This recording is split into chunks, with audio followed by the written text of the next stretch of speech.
Hello friends, मैं हूं पावन और ये एक नई वीडियो है मेरे चैनल पे जो कि पाइथन के ऊपर है। और ये पाइथन की 1 वीडियो ट्यूटोरियल सीरीज़ है। इस ट्यूटोरियल सीरीज़ में जो कुछ भी कोड मैं लिखूंगा वो आपको मैं एक प्रोवाइड कर दूंगा किसी भी एक वेबसाइट पे। मैं आपको लिंक नीचे दे दूंगा और जल्द ही अपनी खुद की वेबसाइट में भी आपको ये ट्यूटोरियल्स और ये पूरे नोट्स सब कुछ प्रोवाइड किए जाएंगे। और पाइथन के ऊपर मैं अभी तक जितने नोट्स बनाया हूँ वो भी ट्राई करूँगा कि जल्द से जल्द आपको दे पाऊँ। और हाँ, सबसे बड़ी बात, अभी तक मेरी वीडियोस इंग्लिश में रहती थी बट अब से हिंदी में। ऐसा नहीं है कि इंग्लिश मेरी ख़राब हो गई, कारण ये है कि ज़्यादातर जो ट्यूटोरियल्स हिंदी में हैं वो ऐसे नहीं कि वो अच्छे नहीं है, बहुत अच्छे ट्यूटोरियल्स हिंदी में भी हैं। बट एक प्रॉब्लम उन ट्यूटोरियल्स के साथ ये है कि वो हिंदी के जो ट्यूटोरियल्स हैं वो बहुत ज़्यादा एक्सप्लेनेटरी नहीं है और 1 वीडियो ट्यूटोरियल्स में तो स्पेशली बिल्कुल नहीं है। तो ये एक 1 वीडियो ट्यूटोरियल है जिसमें हम ट्राई करेंगे एक वीडियो में पूरा पाइथन को कवर करने की। So let's get started. सबसे पहले पाइथन क्या है। सबसे पहले तो ये देखते हैं पाइथन क्या है। पाइथन इज़ अ जनरल पर बहुत सारे स्पेलिंग मिस्टेक्स हो रहे हैं। जनरल पर्पस, आज ऐसा क्यों हो रहा है? General purpose programming language. Sorry for the spelling mistakes, please उन स्पेलिंग मिस्टेक्स को इग्नोर करना। सो पाइथन एक जनरल पर्पस प्रोग्रामिंग लैंग्वेज है। जनरल पर्पस प्रोग्रामिंग लैंग्वेज का मतलब ये होता है कि पाइथन में हम किसी भी तरह का एप्लीकेशन बना सकते हैं, चाहे वो वेबसाइट हो, मोबाइल ऐप हो, कंप्यूटर सॉफ्टवेयर हो या फिर कोई और प्रोग्राम, कंसोल एप्लीकेशन, कुछ भी। उसको बोलते हैं जनरल पर्पस प्रोग्रामिंग लैंग्वेज। ठीक है। दूसरा पॉइंट है Python is a dynamically typed programming language। ठीक है। सो Python is a dynamically typed programming language. अब ये डायनामिकली टाइप्ड प्रोग्रामिंग लैंग्वेज क्या होती है? डायनामिकली टाइप्ड का मतलब ये होता है जब भी हम कोई वेरिएबल्स बनाते हैं। अच्छा, इन केस अगर आपको वेरिएबल्स, फंक्शंस, क्लासेस, ऑब्जेक्ट्स ये क्या होते हैं वो अगर आपको नहीं पता है तो उसके लिए भी मेरे चैनल पे ट्यूटोरियल है जो कि है प्रोग्रामिंग फॉर बिगिनर्स। उसका लिंक मैं आपको दिखा देता हूँ कौन सा ट्यूटोरियल है वो। And topics and concepts of classes and objects like classes and objects, encapsulation, polymorphism, data abstractions, मेरा कंप्यूटर बहुत हैंग हो रहा है, so sorry for that also. उसके लिए मैं कुछ कर नहीं सकता Python अभी। is a language which was developed in February 4, 1991. ठीक है। वो लैंग्वेज, वो ट्यूटोरियल है ये वाला प्रोग्रामिंग बेसिक्स। ठीक है। ये वाले ट्यूटोरियल का लिंक मैं आपको प्रोवाइड कर दूंगा वीडियो के नीचे, तो आप जाके इस प्रोग्रामिंग बेसिक्स को देख लेना ताकि आपको वेरिएबल्स, फंक्शंस, क्लासेस, ऑब्जेक्ट्स का बेसिक आइडिया लग पाए। अब डायनामिकली टाइप्ड प्रोग्रामिंग लैंग्वेज क्या होता है? देखो, जब कोई वेरिएबल क्रिएट करते हैं तो उसके लिए हमको टाइप स्पेसिफाई करना पड़ता है। ठीक है, कि उस वेरिएबल का डेटा टाइप क्या होगा। But in case of a dynamically typed programming language, हमको एट द कंपाइल टाइम, जब हम कोड लिख रहे रहते हैं उस टाइम हमको ये डिफाइन नहीं करना पड़ता कि एक डेटा टाइप क्या होगा किसी वेरिएबल का। इंस्टेड हम डायरेक्टली उसमें वैल्यू पुट करते हैं और Python at the run time ये बात को गेस कर लेता है या बोल सकते हैं अज्यूम कर लेता है कि उस वेरिएबल का डेटा टाइप क्या है on the basis of the data provided. ठीक है, उस वेरिएबल में जो डेटा डाला जाता है उस बेसिस पे पाइथन का इंटरप्रेटर खुद ही उस डेटा का डेटा टाइप पता लगा लेता है। So that is Python dynamicity. ठीक है। अब थर्ड पॉइंट देखते हैं। थर्ड पॉइंट ये है कि Python is a very beginner friendly programming language. ठीक है, पाइथन एक बिगिनर फ्रेंडली प्रोग्रामिंग लैंग्वेज है। ये क्या था? फ्रेंडली, हाँ ठीक है, ये स्पेलिंग सही है शायद। Programming language. ठीक है। पाइथन एक बिगिनर फ्रेंडली प्रोग्रामिंग लैंग्वेज है। ये बहुत इजी है as compare to Java, C++ और अदर प्रोग्रामिंग लैंग्वेजेस। पाइथन इन चीज़ों में बहुत इजी है। तो ये 3 पॉइंट्स काफ़ी हैं पाइथन के बारे में जानने के लिए। अब हम ज़्यादा टाइम इंट्रोडक्शन में वेस्ट ना करके स्टार्ट करते हैं। सबसे पहले आता है डेटा टाइप्स। पाइथन में कितने डेटा टाइप्स होते हैं? ठीक है। पाइथन में कितने डेटा टाइप्स होते हैं? सबसे पहले होता है इंटीजर, फिर होता है स्ट्रिंग, फिर होता है बूलियन, फिर होता है फ्लोट। एक्चुअली पाइथन में डेटा टाइप्स तो बहुत होते हैं, फ्लोट भी होता है, एंड देन फिर लिस्ट भी होता है, एंड देन फिर कैरेक्टर भी होता है। ये हर एक उसमें होता है प्रोग्रामिंग लैंग्वेज में, ठीक है। अभी जो बेसिक डेटा टाइप्स होते हैं जो आपको पता होने ही चाहिए, वो है इतने data types: integer, string, Boolean, float और कैर, ठीक है। अब ये क्या होते हैं ये देख लेते हैं अपन। सो सबसे पहले इंटीजर होता है कोई भी नंबर, ज़ीरो को इंक्लूड करके जितने भी माइनस में नंबर्स हैं, नेगेटिव नंबर्स हैं, जितने भी पॉजिटिव नंबर्स हैं विदाउट एनी डेसिमल पॉइंट, वो सब इंटीजर में आते हैं। -1, -2, 0, 1, 2 सब के सब इंटीजर्स में आते हैं, ठीक है। अब स्ट्रिंग्स क्या होते हैं? स्ट्रिंग होते क्या हैं उसको जानने से पहले हम जानते हैं कैर क्या होता है। कैर यानी कैरेक्टर, ठीक है। कैरेक्टर क्या होता है? जितने भी सिंबल्स आप कीबोर्ड में फाइंड कर सकते हैं, जितने भी सिंबल्स आप कीबोर्ड में देख सकते हैं, ABCD सब कैरेक्टर्स हैं। 1 2 3 4 ये कैरेक्टर्स हैं, ये भी कैरेक्टर्स हैं। हालांकि हम इनको बोलते हैं नंबर्स हैं, बट कैरेक्टर्स हैं ये भी, और ये सब भी कैरेक्टर्स हैं, ठीक है। अब बेसिकली क्या होता है ना, कैरेक्टर्स डिवाइडेड होते हैं तीन टाइप्स में। वो 3 टाइप्स होते हैं: स्पेशल सिंबल्स, लेटर्स और नंबर्स। स्पेशल सिंबल्स होते हैं ये, नंबर्स होते हैं ये, और लेटर्स होते हैं ये, जैसा कि आप जानते हैं, ठीक है। अब देखते हैं कैरेक्टर क्या होता है। अब देखो इतने सारे एक साथ हम इनको कैरेक्टर नहीं बोलेंगे, एट अ टाइम हम एक किसी पर्टिकुलर सिंबल को लेंगे, ये एक कैरेक्टर है, ठीक है। अब स्ट्रिंग क्या होता है अब जानते हैं। ये A एक कैरेक्टर है, एंड देन B एक कैरेक्टर है, C1, ठीक है। ये सब एक कैरेक्टर है। अब स्ट्रिंग क्या होते हैं? स्ट्रिंग होता है कैरेक्टर्स का ग्रुप। जैसे कि मैं अपना नाम लिखा पावन, तो ये एक कैरेक्टर्स का ग्रुप है, ठीक है। इसमें 6 कैरेक्टर्स हैं और ये 6 कैरेक्टर्स का ग्रुप है। तो इस एक कैरेक्टर के ग्रुप को स्ट्रिंग बोलेंगे, किसी भी कैरेक्टर्स के ग्रुप को स्ट्रिंग बोलेंगे। ये हो गया। और जैसे मल्टीपल, जैसे अगर हम स्पेशल सिंबल्स लिखें, ये भी कैरेक्टर्स हैं। अच्छा, अब एक क्वेश्चन है, ये इसको हम एक नंबर बोलेंगे कि कैरेक्टर बोलेंगे? इसको, ये जो यहाँ पे लिखा है, इसको नंबर बोलेंगे कि कैरेक्टर बोलेंगे? अब यहाँ से होता है डिफरेंस शुरू। इसके बारे में मैं आपको बाद में बताऊँगा। ये अब आते हैं फ्लोट पे, बूलियन पे नहीं, फ्लोट पे। फ्लोट क्या होता है? हम मैथमेटिक्स में जिन नंबर्स को डेसिमल बोलते हैं, किसी भी प्रोग्रामिंग लैंग्वेज में उन नंबर्स को फ्लोट बोला जाता है, ठीक है। जैसे 1.2 या फिर 2.5। तो ये जितने भी नंबर्स हैं जिनमें पॉइंट होता है, माइनस नंबर्स हों या प्लस हों, पॉइंट वाले नंबर्स को बोलते हैं फ्लोट, ठीक है। ये हो गई फ्लोट की बात। अब आते हैं बूलियन पे। तो बूलियन क्या होते हैं? बूलियन में हम सिर्फ 2 वैल्यू को रख सकते हैं, या तो ट्रू या तो फॉल्स। बूलियन यानी कि या तो ट्रू या तो फॉल्स, ठीक है। तो अब इसका मतलब क्या होता है ये भी देखते हैं। ये अभी नहीं, ये प्रोग्रामिंग में आगे देखेंगे, ठीक है, इसका मतलब क्या होता है।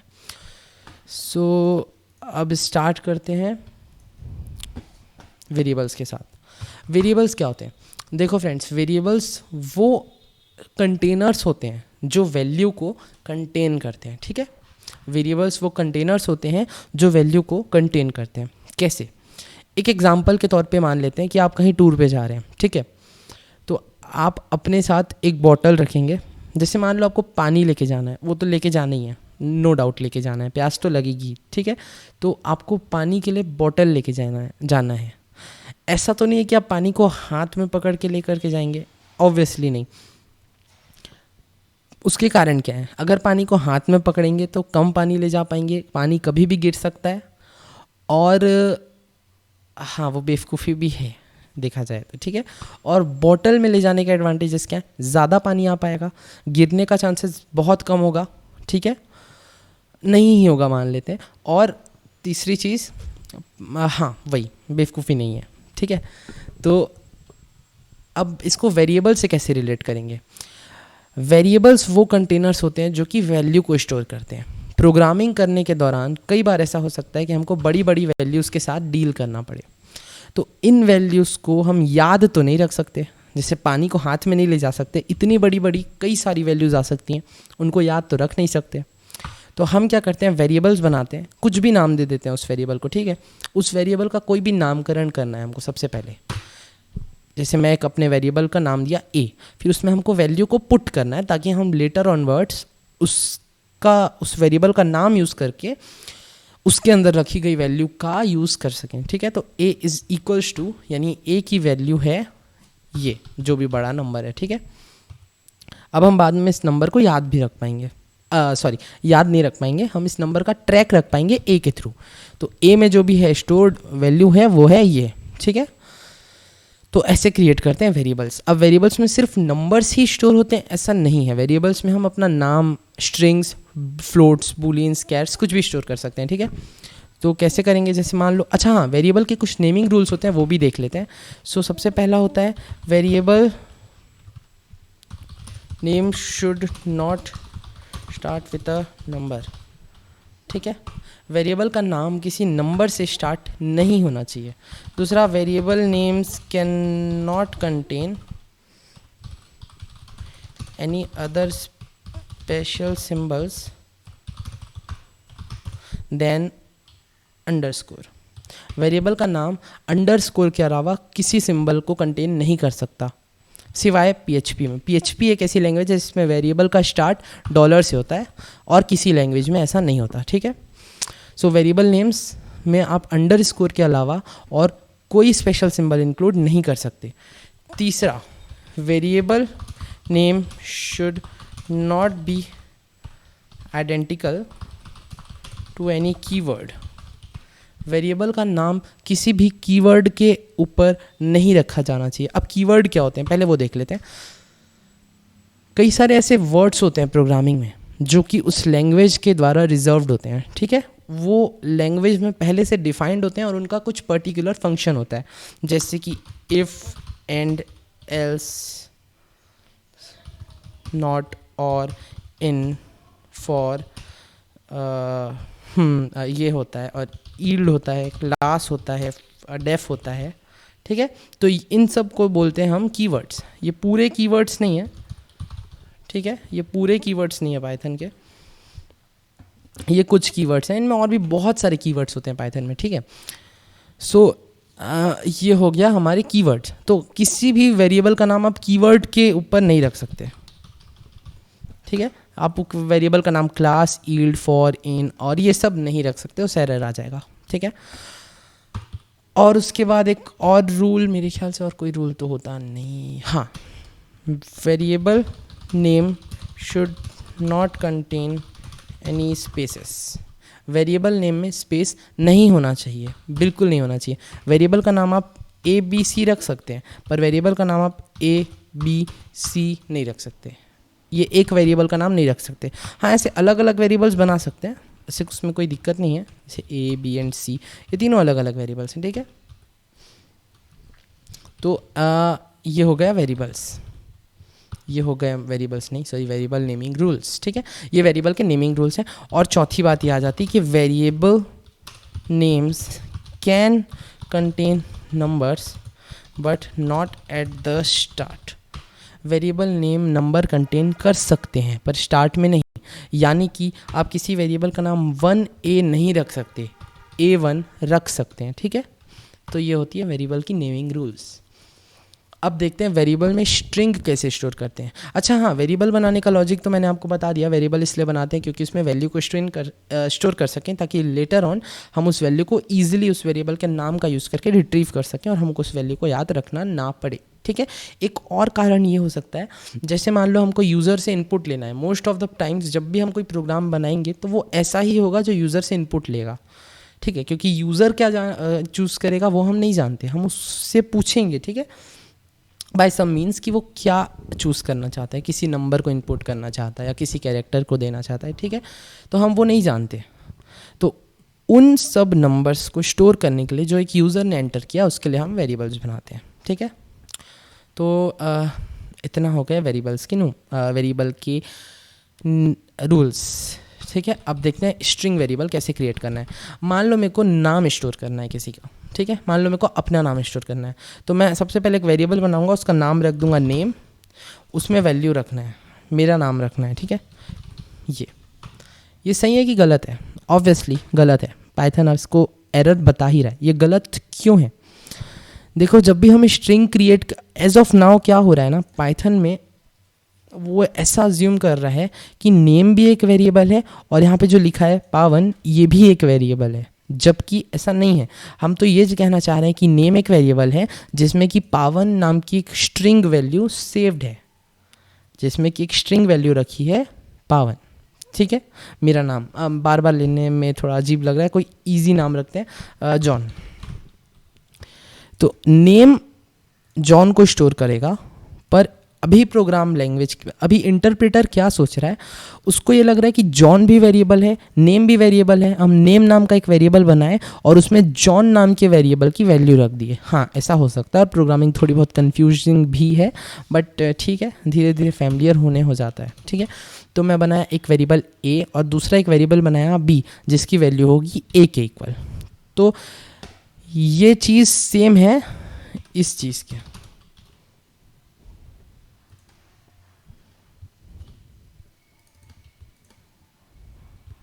ये दोनों स्टेटमेंट्स एकदम सेम है, ठीक है। ये दोनों स्टेटमेंट्स एकदम सेम है। बी इक्वल टू ए में भी यही होगा बी का वैल्यू, और बी इक्वल टू ए में भी यही होगा बी का वैल्यू, ठीक है। तो ऐसे बनाया जाता है वेरिएबल्स। अब मेरे को जॉन स्टोर करना है, जो कि एक स्ट्रिंग है। तो अब स्ट्रिंग है, बताना है हमको इंटरप्रेटर को कि जॉन को वो एज अ वेरिएबल नहीं बल्कि एज अ स्ट्रिंग ट्रीट करे। तो उसके लिए हमको क्या करना पड़ेगा, हमको सराउंड करना पड़ेगा जॉन को डबल कोटेशन से, ठीक है, जॉन। अब ये उसको एज अ स्ट्रिंग ट्रीट करेगा। डन। ऐसे स्टोर करा जाता है स्ट्रिंग। हाँ, फ्लोट वैल्यू स्टोर करना भी इजी है। B is equal to 2.5, simple. Boolean value भी स्टोर करना बहुत इजी है। हाँ, पाइथन में कैपिटल टी होता है, ठीक है, ट्रू। और वैसे ही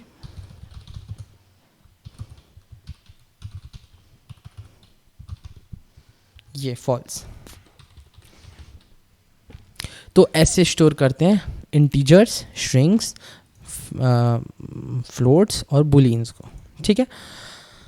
हाँ, तो अब आगे बढ़ते हैं। अब देखते हैं प्रिंट, किसी भी वैल्यू को प्रिंट करना कंसोल में, ठीक है। इस कंसोल में यहाँ पे किसी भी वैल्यू को आउटपुट करवाना। हाँ, यहाँ पे किसी भी वैल्यू को आउटपुट करवाना, ठीक है। वो कैसे किया जाता है देखते हैं। तो उसके लिए क्या करते हैं, हम सिंपली लिखेंगे प्रिंट, और फिर हमको जो भी प्रिंट करना है उसको ब्रैकेट के अंदर लिखेंगे, और वो हमको जैसे नेम प्रिंट करना है तो वो क्या प्रिंट करेगा, वो नेम वेरिएबल की वैल्यू को प्रिंट कर देगा। इस प्रोग्राम को रन करते हैं।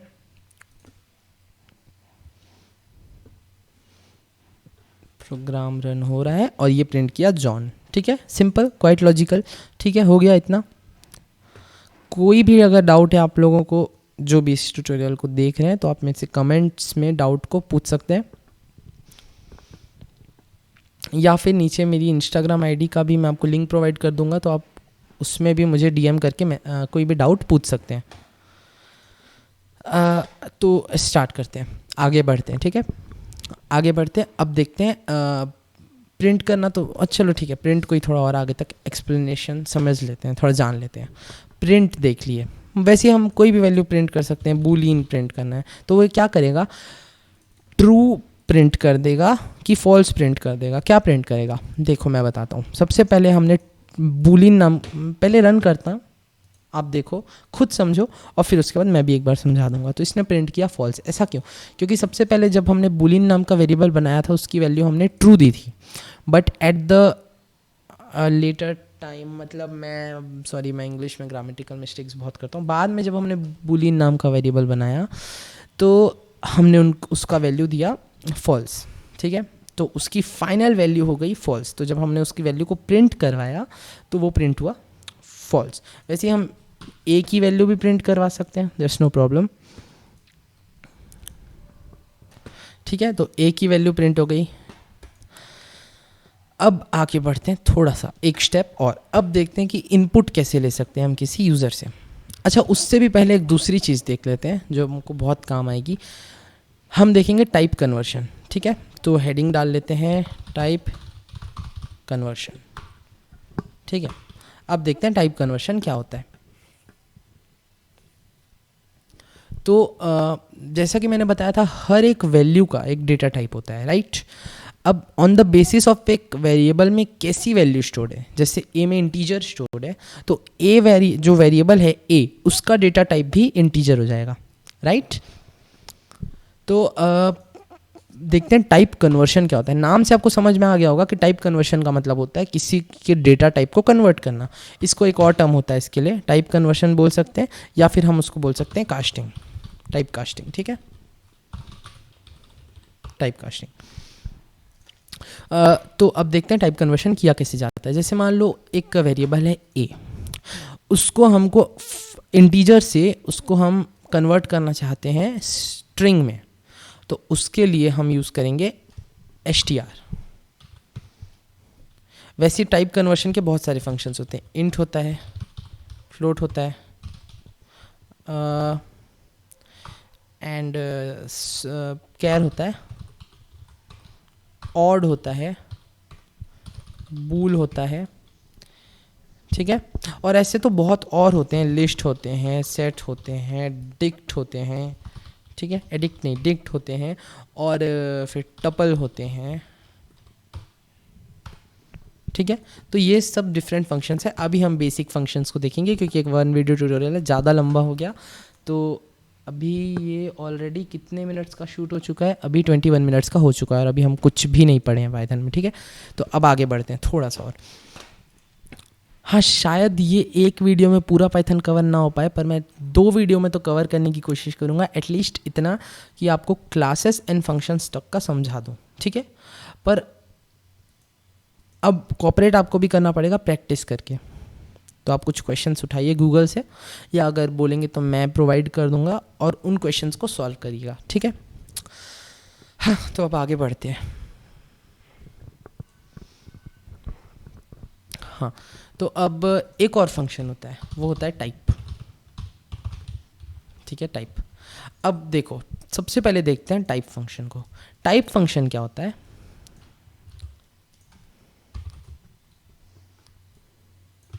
हाँ, तो टाइप फंक्शन क्या होता है?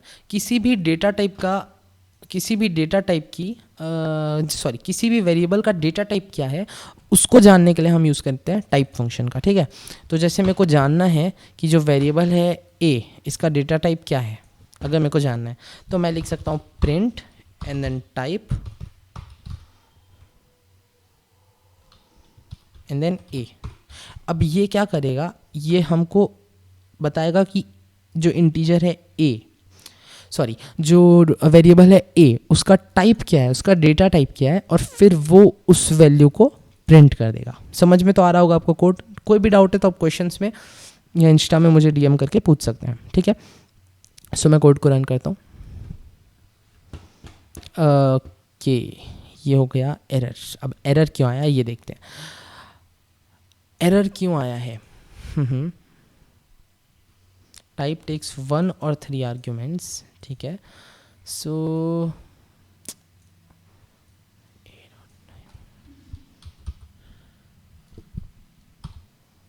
कायदे से तो ये काम करना चाहिए था, प्रोग्राम ये काम क्यों नहीं कर रहा है?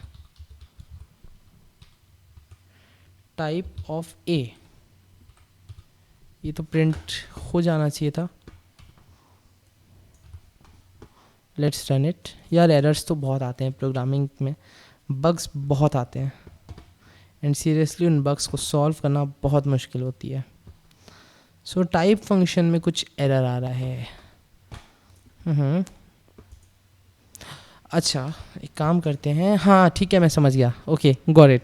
यहाँ पे जो हमने टाइप फंक्शन दिया है, इसमें हमने कोई वैल्यू नहीं पास की है, एरर आ रहा था उस वजह से, सॉरी, एरर कैच हो गया। तो अब आगे बढ़ते हैं। अच्छा, मैं एक छोटा सा रिकमेंडेशन देना चाहूँगा एज अ प्रोग्रामर। कभी भी ना कोड को याद मत करना, मतलब सिंटेक्स को याद करना एक अच्छे प्रोग्रामर की निशानी ये नहीं है कि वो सिंटेक्स को याद करे और जब ज़रूरत पड़े तो सिंटेक्स को एज इट इज़ लिख दे। एक अच्छा प्रोग्रामर की निशानी वो होती है जो प्रॉब्लम को समझ के लॉजिकली एफिशिएंट कोड बना सके, जो कि मेमोरी एफिशिएंट भी हो कोड और वो इजीली अंडरस्टैंडेबल भी हो ताकि दूसरे भी उसको समझ सकें, और मोर ओवर सिंटेक्स के बारे में नहीं होता। तो बिल्कुल ये मत सोचना कि सिंटेक्स याद नहीं है तो हम प्रोग्रामिंग नहीं सीख सकते, ऐसा नहीं है। प्रोग्रामिंग केमिस्ट्री नहीं है, इसको याद करने की ज़रूरत नहीं है, ठीक है। प्रोग्रामिंग के लिए आपको बहुत से डॉक्यूमेंटेशंस मिल जाएंगे। इनफैक्ट मैं ही आपको लिंक दे देता हूँ एक डॉक्यूमेंटेशन का। आपने मोस्ट प्रोबेबली सुना होगा वेबसाइट का नाम W3 Schools। ये द बेस्ट वेबसाइट है अगर आपको डॉक्यूमेंटेशन देखना है, कभी आप भूल गए कुछ आपको पढ़ना है, ठीक है, तो W3 Schools बहुत अच्छी वेबसाइट है। सो इसको रेफ़र कर सकते हैं आप डॉक्यूमेंटेशन देखने के लिए। बस ये बात है कि ज़्यादातर लोग रीड करके पढ़ना प्रेफर नहीं करते, नहीं तो ये वेबसाइट बहुत ज़्यादा बेटर है, बहुत अच्छी है, ठीक है। तो इसको देखना ज़रूर, डॉक्यूमेंटेशन के हिसाब से एक बार इसको रीड करना। अगर आपको कोई भी डाउट होता है तो या फिर मेरे से पूछ भी सकते हैं। हाँ, मैं आपको दिखा देता हूँ वेबसाइट W3 Schools। सो ये है वेबसाइट W3 Schools, ठीक है। ये एक वेबसाइट है W3 Schools, बहुत अच्छी वेबसाइट है डॉक्यूमेंटेशन देखने के लिए। आपको यहाँ पे रेफरेंसेस में जावास्क्रिप्ट, पाइथन सबके मिल जाएंगे। इनफैक्ट यहाँ पे पाइथन का था तो कहाँ गया, हाँ ये रहा पाइथन रेफरेंस, ठीक है। तो इसका यूज़ करके आप डॉक्यूमेंटेशन देख सकते हैं। ये पाइथन के बारे में बहुत सारी चीज़ें बताई हैं इसमें भी, जो कि मैं अपने ट्यूटोरियल में भी कवर करने वाला हूँ। तो ठीक है, अब आगे बढ़ते हैं, ठीक है। तो हमने ए का टाइप जानना है, तो वो कैसे करेंगे, प्रिंट टाइप ए। मैंने प्रोग्राम को रन किया और इसने प्रिंट किया क्लास इंट। आप क्लास पे ध्यान मत दीजिए, वो मैं आपको बताऊंगा बाद में क्या होता है। अभी देखो इंट, इंट का मतलब डेफिनेटली होता है इंटीजर्स। वैसे ही हमको प्रिंट करना है अगर अलग अलग वेरिएबल्स की डेटा टाइप्स, तो हम कर सकते हैं, जैसे print type of B, then print of Boolean, and then print type of, हमने एक और वेरिएबल बनाया था नेम, ठीक है। तो ये प्रिंट करता हूं मैं, देखिए ए का टाइप है इंट, बी का टाइप है फ्लोट, जैसा कि आप यहाँ पे देख सकते हैं, देन बूलियन का टाइप है बूल, और क्लास का टाइप है नेम का टाइप है str यानी कि स्ट्रिंग। तो ऐसे पता लगाते हैं टाइप को कि किसी वेरिएबल का डेटा टाइप क्या है। अब उसको कन्वर्ट कैसे कर सकते हैं, देखो कैसे करेंगे। अभी मान लो जो वेरिएबल है ए, उसका डेटा टाइप है ऑब्वियसली इंट। अब मेरे को डेटा टाइप ऑफ ए को कन्वर्ट करना है स्ट्रिंग में, यानी कि जो ए है जिसको हम currently as a integer treat कर रहे थे, हम उसको एज अ स्ट्रिंग ट्रीट करना चाहते हैं, ठीक है। तो वो कैसे कर सकते हैं, वो हम कर सकते हैं a is equals to str a, यानी कि इसका मतलब ये होता है कि a वेरिएबल के अंदर जो वैल्यू पड़ी हुई है उसको रिट्रीव करके उसको स्ट्रिंग में कन्वर्ट करो और उसको वापस a में स्टोर कर दो। अब जब हम a का टाइप प्रिंट करेंगे तो वो प्रिंट होगा, जैसे कि देखो पहले जो रन होने देता हूँ, हाँ पहले a का टाइप प्रिंट हुआ इंट और कन्वर्शन करने के बाद a का टाइप प्रिंट हुआ str। अच्छा एक और चीज़, क्या होगा अगर हम a is equal to str a ना लिख के डायरेक्ट str a लिख दें, तो क्या होगा देखते हैं, रन करके देखते हैं, ठीक है। तो मैंने प्रोग्राम को रन कर दिया है और ये रन हो रहा है, थोड़ा टाइम ले रहा है उसके लिए सॉरी। अब देखो क्या हो रहा है, उसको स्ट्रिंग a की वैल्यू उसने रिट्रीव करी, उसको उसने स्ट्रिंग में भी कन्वर्ट किया, पर उसने उसको कहीं पे सेव नहीं किया। इसको आप ऐसे समझ सकते हो जैसे आप अपने स्कूल गए, क्लास में गए, आपने पढ़ाई भी की पर आपने उसको नोट नहीं किया, तो क्या आपके नोट अगले दिन चेंज हो जाएंगे? जैसे मान लो अगर आप आज कोई नोटबुक में नोट्स लिखे, आप घर आ गए, नेक्स्ट डे आप स्कूल गए, अपने स्कूल में पढ़ाई की, पर आपने नोट नहीं किया, और फिर आप घर आके नोट्स चेक करेंगे कि क्या चेंज हुए कि नहीं हुए, तो क्या वो नोट्स चेंज हो गए रहेंगे या वही रहेंगे? ऑब्वियसली वही रहेंगे। यहाँ पे भी यही हो रहा है, वो एक ही वैल्यू को उठा रहा है, उसको स्ट्रिंग में कन्वर्ट कर रहा है, पर वो उसको किसी में स्टोर नहीं कर रहा है। ठीक है, अब हमको उस वैल्यू की डेटा टाइप को मेंटेन करना है तो उसको कहीं पे स्टोर भी करना पड़ेगा डेफिनेटली। ठीक है, तो उसके लिए हम करेंगे a is equals to str of a। और हाँ, ज़रूरी नहीं आप यहाँ पे a में ही स्टोर करें, आप बूलियन में भी स्टोर कर सकते हैं, आप किसी में भी स्टोर कर सकते हैं। अच्छा, प्रोग्रामिंग में अब मैंने आपको बोला था डायनामिकली टाइप प्रोग्रामिंग लैंग्वेज होती है पाइथन। इसका एक और मतलब ये है कि जैसे a में अभी जो वैल्यू है वो है इंटीजर, आप बाद में उसकी वैल्यू उसी वेरिएबल में किसी और डेटा टाइप की वैल्यू को भी स्टोर कर सकते हैं, और इससे क्या होगा, जो वेरिएबल की डेटा टाइप थी वो भी अल्टीमेटली चेंज हो जाएगी। सो ये होती है डायनामिकली टाइप्ड प्रोग्रामिंग लैंग्वेज। ठीक है, सो इतना तो हो गया, अब आगे बढ़ते हैं। तो ऐसे ही आप खुद ही ट्राई करना स्ट्रिंग का 2-3 प्रोग्राम्स, इंट से स्ट्रिंग, बूल से स्ट्रिंग में कन्वर्ट करने का। मैं आपको एक बार बूल करके भी दिखा देता हूँ, बूलियन से स्ट्रिंग में कन्वर्ट करके भी दिखा देता हूँ। बूलियन को स्ट्रिंग में कन्वर्ट करना है, डन। ठीक है, मैं इसको रन करता हूँ। सॉरी, बूलियन, और हाँ, बूलियन को स्ट्रिंग में कन्वर्ट भी करेंगे और बूलियन को फिर प्रिंट भी करेंगे, प्रिंट। ठीक है, बूलियन रन करते हैं प्रोग्राम को। सो सबसे पहले बूलियन की डेटा टाइप थी बूल, फिर उसको स्ट्रिंग में कन्वर्ट किया। स्ट्रिंग में कन्वर्ट करने के बाद वो एज इट इज़ जो वैल्यू थी उसको उठा के पूरी की पूरी, जैसे स्ट्रिंग में कन्वर्ट कैसे होता है देखो, जैसे एक वैल्यू थी, ये नंबर है अभी, अब हमने बोला इसको स्ट्रिंग में कन्वर्ट कर दो, तो वो प्रोग्राम सिंपली कुछ नहीं करेगा, इसके अराउंड डबल कोटेशन है ऐसा अज्यूम कर लेगा खुद से, तो वो हो गई कन्वर्ट स्ट्रिंग में। सो ऐसे काम करता है टाइप कन्वर्शन। ठीक है, अब और आगे बढ़ते हैं थोड़ा सा, इसमें देखते हैं हम कि इस कोड को मैं बिठाता नहीं क्योंकि बाद में आपको प्रोवाइड भी करना है।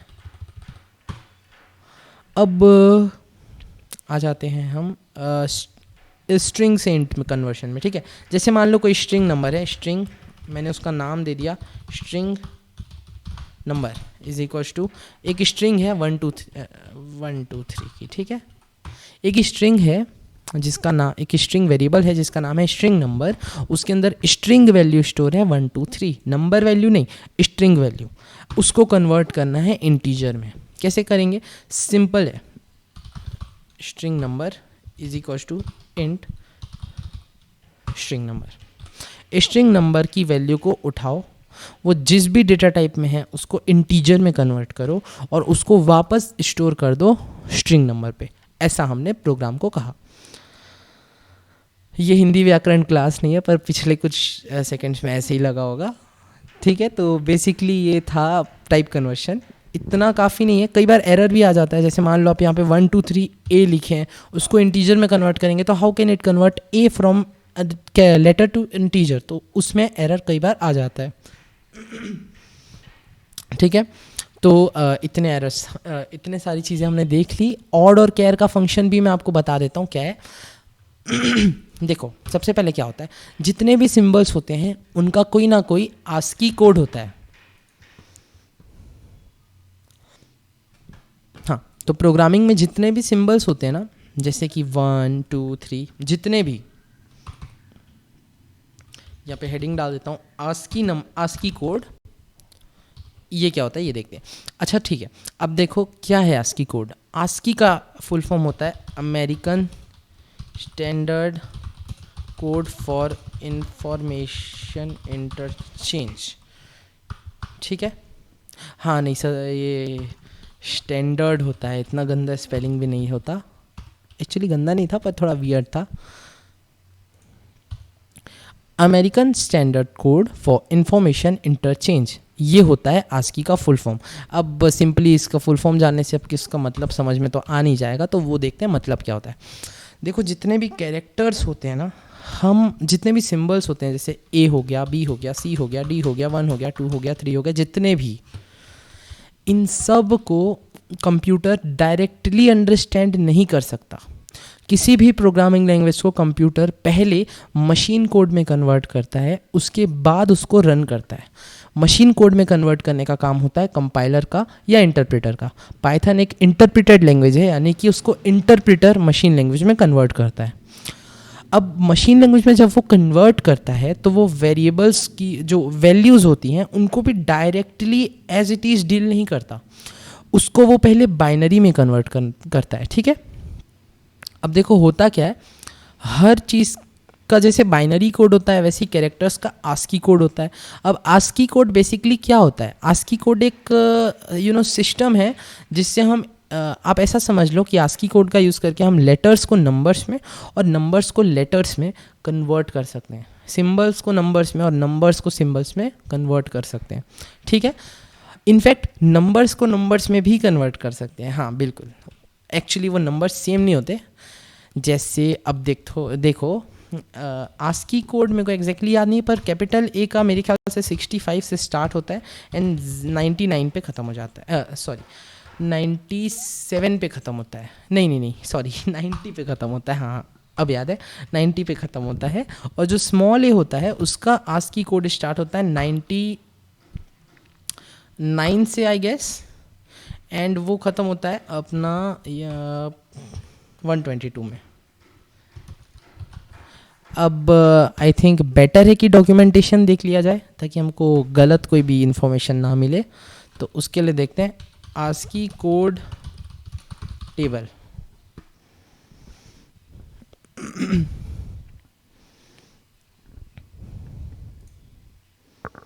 पहली वेबसाइट को खोलता हूँ मैं, कभी भी ज़्यादा झंझट नहीं करना है नीचे नीचे स्क्रॉल करके, हमको पता है पहली वेबसाइट सही इन्फॉर्मेशन दे सकती है तो उसको खोलना है।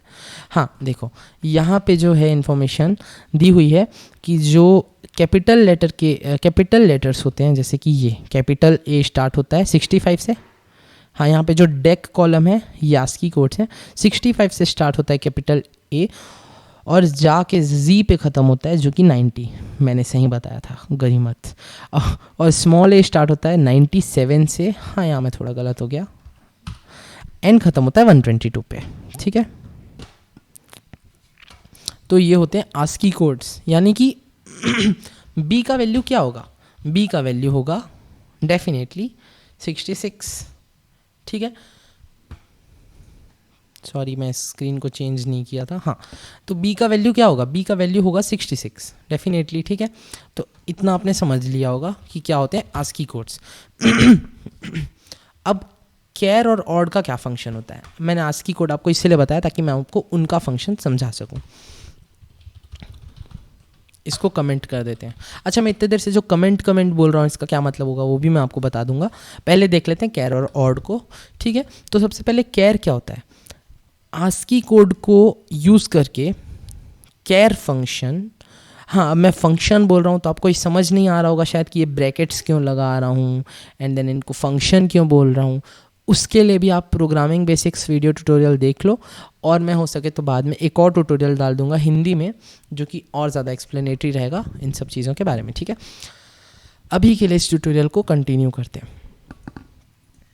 तो देखो क्या होता है ना कि जैसे कैर कोड, जो कैर फंक्शन होता है CHR फंक्शन, वो किसी नंबर को लेता है, आस्की कोड को लेता है और उसको कन्वर्ट कर देता है एक सिंबल में, उसके एक रिप्रेजेंटेटिव सिंबल में। ठीक है, जैसे कि मैंने अगर यहाँ पे पास किया 65 को तो वो कन्वर्ट कर देगा 65 को कैरेक्टर में, आस्की को वो बेसिकली सिंबल में कन्वर्ट कर देगा। ठीक है, अब उसको हमको प्रिंट करवाना है। अब बताओ यहाँ पे अगर हम ऐसे लिखेंगे तो वो प्रिंट हो जाएगा? डेफिनेटली प्रिंट नहीं होगा, इनफैक्ट एरर आ गया। अब एरर कहाँ आ रहा है वो भी देख लेते हैं। हाँ ये एरर क्यों आ रहा है? देखो ये आ रहा है वैल्यू एरर। वैल्यू एरर क्यों आ रहा है? क्योंकि 1 2 3 तक तो ठीक था, जैसे हमने यहाँ पे ए डाला और उसको इंट में कन्वर्ट करने की कोशिश की वो क्रिएट कर दिया एरर। तो इसको बैक कर देता हूँ। अब प्रिंट करते हैं। देखो यहाँ पे कोई आउटपुट नहीं आया। क्यों नहीं आया? इस चीज़ का आउटपुट क्यों नहीं आया? उसका कारण ये ना कि वो भी वही किया जो हमारा str या int फंक्शन करते हैं। उसने 65 को लिया, उसको रिप्रेजेंटेटिव कॉरेस्पॉन्डिंग कैरेक्टर में कन्वर्ट किया जो कि है कैपिटल A, पर उस कन्वर्टेड वैल्यू को उसने कहीं स्टोर नहीं किया और अल्टीमेटली उसने उसको प्रिंट भी नहीं किया। अब कैसे करना है हमको प्रिंट? जैसे हम लिखे वैल्यू एक वेरिएबल बनाते हैं, वेरिएबल का नाम रखते हैं वैल्यू ऑफ 65 इन कैर। हाँ, वेरिएबल का आप ऐसा नाम दे सकते हैं, उसमें कोई प्रॉब्लम नहीं है। नंबर्स को बीच में इंक्लूड कर सकते हैं, अंडरस्कोर्स को भी इंक्लूड कर सकते हैं, और वेरिएबल को नाम को आप स्टार्ट भी कर सकते हैं अंडरस्कोर से, कोई दिक्कत नहीं है। तो अब आते हैं अपने कोड पे वापस। तो अब ये क्या करेगा, 65 को लेगा, उसको अपने कॉरेस्पॉन्डिंग कैरेक्टर में कन्वर्ट करेगा जो कि है A, और उसको स्टोर कर देगा इसमें। अब हमको उसकी प्रिंट भी तो करवाना है, तो उसको प्रिंट करवाने के लिए हम इसको प्रिंट फंक्शन के अंदर डाल देंगे। ये हो गया प्रिंट A, ठीक है। ये होता है कैर फंक्शन का काम। वैसे ही ऑड फंक्शन का क्या होता है काम, value of A in number is equals to odd. आप मेरे बनाने से समझ गए होंगे कि मैं कर क्या रहा हूँ। स्मॉल ए दिया यहाँ पे, तो यहाँ पे भी स्मॉल ए देते हैं। तो अब ये क्या करेगा, ऑड फंक्शन उस स्ट्रिंग को लेगा, उस स्ट्रिंग को नहीं। अगर आप यहाँ पे मल्टीपल वैल्यूज़ पास करेंगे तो ऑड फंक्शन काम नहीं करेगा, एरर आ जाएगा, क्योंकि उसको एक ही कैरेक्टर पास कर सकते हैं एट अ टाइम, ठीक है। देखिए यहाँ पे एरर आ गया, टाइप एरर, क्योंकि वो कैरेक्टर एक्सपेक्ट कर रहा था और हम उसको स्ट्रिंग पास कर दिए, दैट वोंट वर्क। ऑड क्या करेगा, ए की वैल्यू को उठाएगा, उसके कॉरेस्पॉन्डिंग नंबर में कन्वर्ट करेगा आस्की कोड में, और उसको स्टोर कर देगा इस वेरिएबल में। अब हम उसको प्रिंट करवा लेते हैं। तो print value of A in number, print करवाए तो डेफिनेटली प्रिंट होगा 97, जो कि आप देख सकते हैं कि स्मॉल ए की वैल्यू होती है। ठीक है,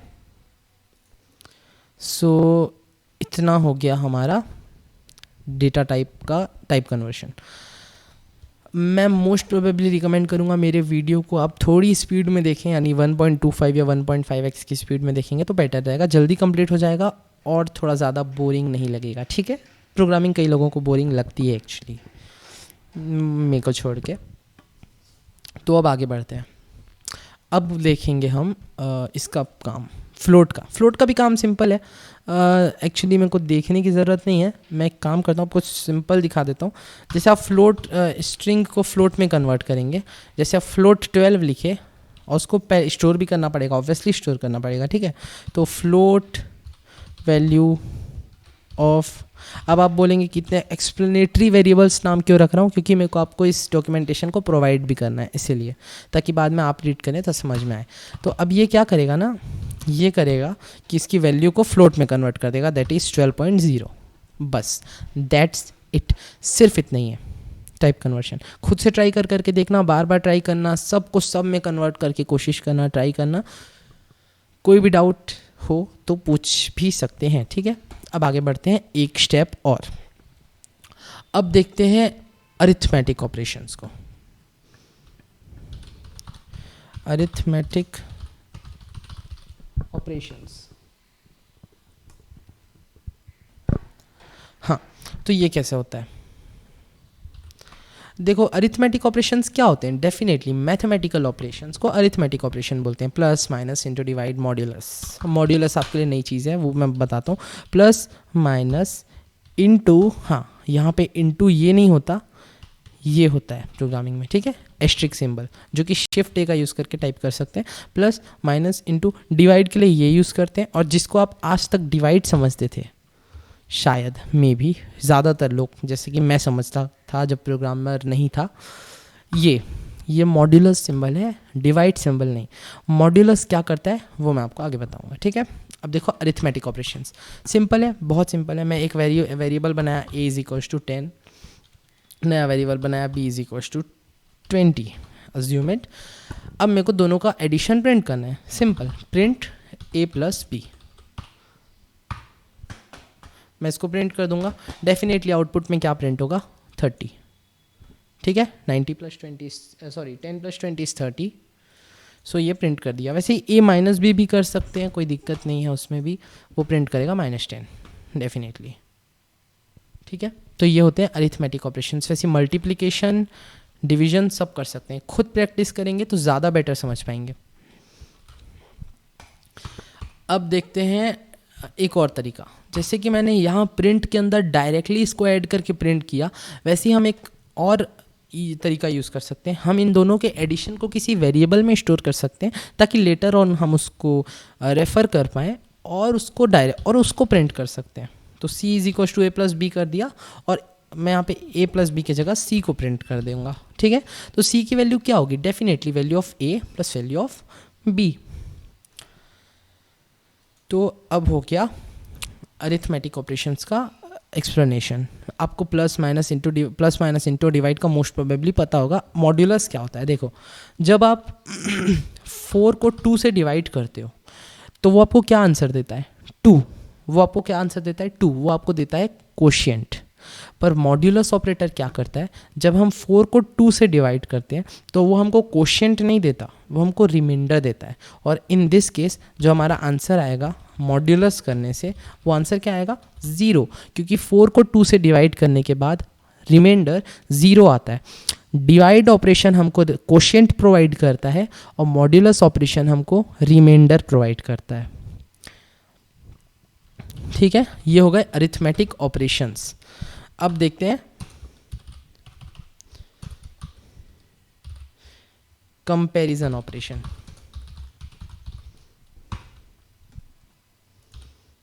ठीक है, wait a minute, comparison operation से पहले हम एक बेटर चीज़ देख लेते हैं, वो है इनपुट।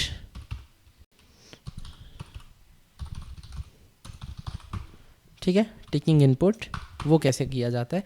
इनपुट लेना यानी कि यूज़र से इनपुट लेना, डेफिनेटली वही। ठीक है, अब देखो वो कैसे किया जाता है।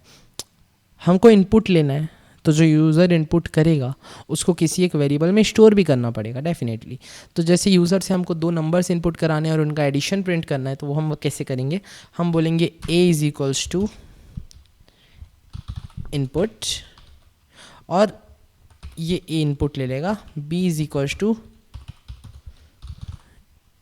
इनपुट, और मैं बोला c is equals to a plus B print C. अच्छा देखना, ये प्रोग्राम आपको लग रहा होगा कि ये प्रोग्राम सही काम करेगा, पर यहाँ पे बहुत बड़ा ब्लंडर होने वाला है। सबसे पहले तो हमको इनपुट करना है, तो यहाँ पे क्लिक किए, इनपुट करते हैं 12 हमने 2 वैल्यूज़ इनपुट करी। अब देखना उन दोनों का एडिशन ये क्या प्रिंट करेगा? 12 ऑसम, एकदम सही आंसर है कि नहीं? स्पेशली मैथ्स स्ट्रीम वाले लोगों को तो एकदम तुरंत पता चल जाएगा कि सही है। हाँ, ये जोक थोड़ा ज़्यादा हो जाएगा और आगे बढ़ाया तो चलो देखते हैं अब इसका कारण क्या था। 12 क्यों प्रिंट किया ये 24 के बजाय? उसका कारण ये है ना कि जब भी, अरे मैं आपको पहले दूसरे मतलब प्रूफ के साथ समझा देता हूँ। मैं प्रिंट किया टाइप ऑफ ए, जो कि मैंने इनपुट लिया था। अब देखना क्या होता है। आप सोच रहे होंगे कि ये इंटीजर प्रिंट करेगा, पर नहीं, ये क्या प्रिंट किया? स्ट्रिंग। हाँ, इसका मतलब ये होता है कि जब हम कोई वैल्यू को इनपुट लेते हैं तो बाय डिफ़ॉल्ट वो वैल्यू डेटा टाइप, वो वैल्यू स्ट्रिंग डेटा टाइप में कन्वर्ट होके वेरिएबल में स्टोर होती है। यानी ये बेसिकली क्या कर रहा है? ये 12 को इनपुट तो ले रहा है, पर ये उसको स्टोर कैसे कर रहा है? ऐसे। इसलिए जब हम ये कर रहे हैं कि उसमें दूसरा 12 ऐड कर रहे हैं, तो वो हमको आंसर दे रहा है ये। ठीक है, जैसे मान लो अगर आप यहाँ पे ये ना करके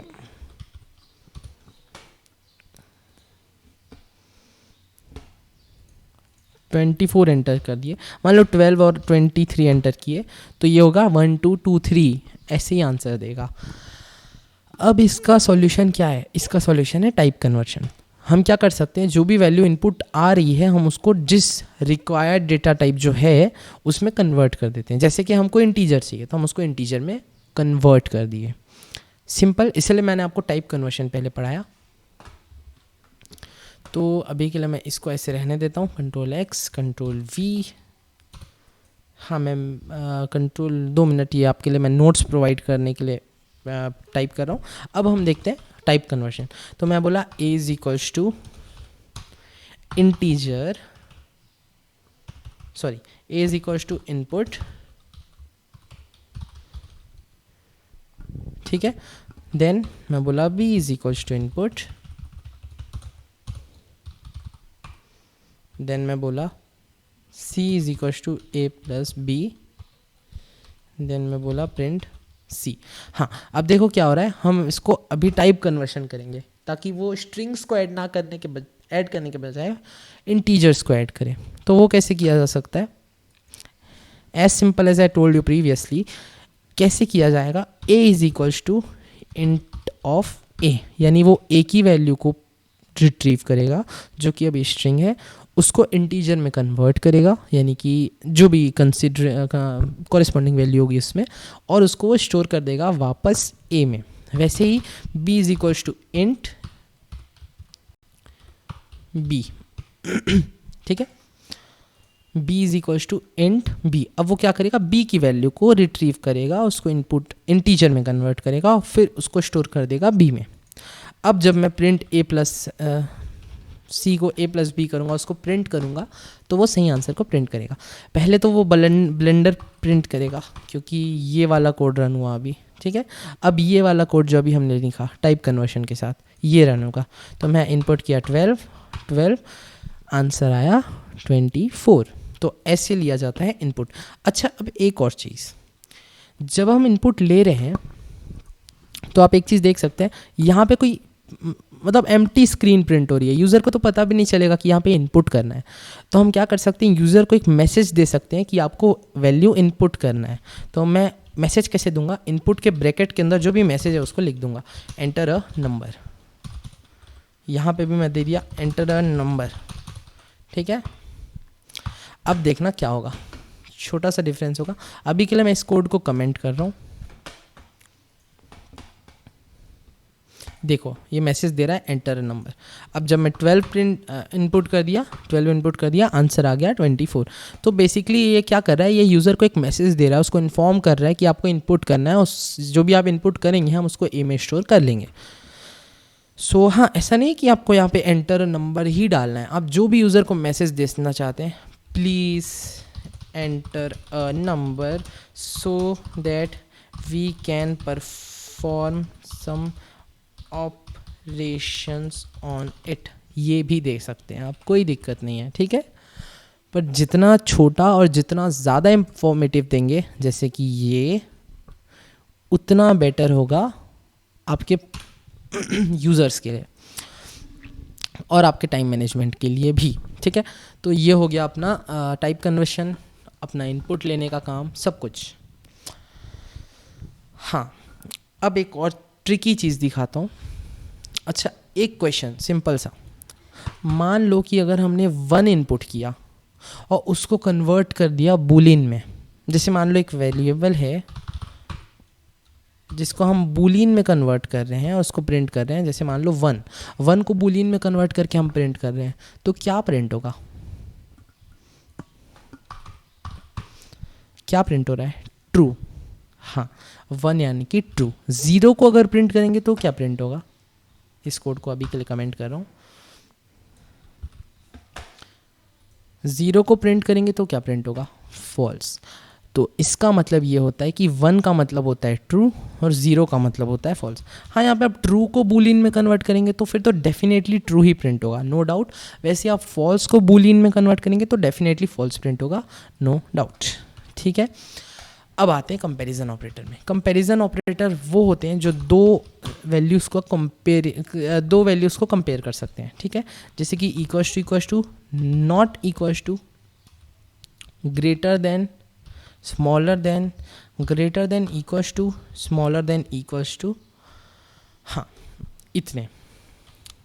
अब इनका मतलब क्या होता है, ये दो वेरिएबल्स को कंपेयर कर सकते हैं आपस में, एंड देन एट लास्ट हमको एक रिजल्ट रिटर्न करते हैं और उस रिजल्ट का डेटा टाइप होता है बूलियन। तो यहाँ पे काम आता है बूलियन, ठीक है। मैं दो वेरिएबल्स दे रहा हूँ, a is equal to 1, b is equal to 2। अब मेरे को ये पता लगाना है कि ए और बी की वैल्यू क्या इक्वल है। ऑब्वियसली वो चीज़ तो मैं देख ही सकता हूँ, तो मेरे को पागल मत समझना। मैं मान लो यूज़र ने इनपुट किया हो 2 वैल्यूज़ और हमको चेक करना है कि वो 2 वैल्यूज़ इक्वल है कि नहीं है, तो उनके लिए हम ये चीज़ का यूज़ कर सकते हैं, ठीक है। अब मैं प्रिंट किया a is equal to b. मैं चेक करना चाहता हूँ कि ए और बी की वैल्यू इक्वल है कि नहीं। अभी यहाँ पे क्या हो रहा है, हम कंपैरिजन करना चाह रहे हैं, तो हम सिंगल इक्वल टू डालेंगे तो वो असाइन करता है, ठीक है। यहाँ पे देखो क्या होता है, जो सिंगल इक्वल टू होता है वो होता है असाइनमेंट ऑपरेटर, पर जो डबल इक्वल टू होता है वो होता है इक्वल टू ऑपरेटर।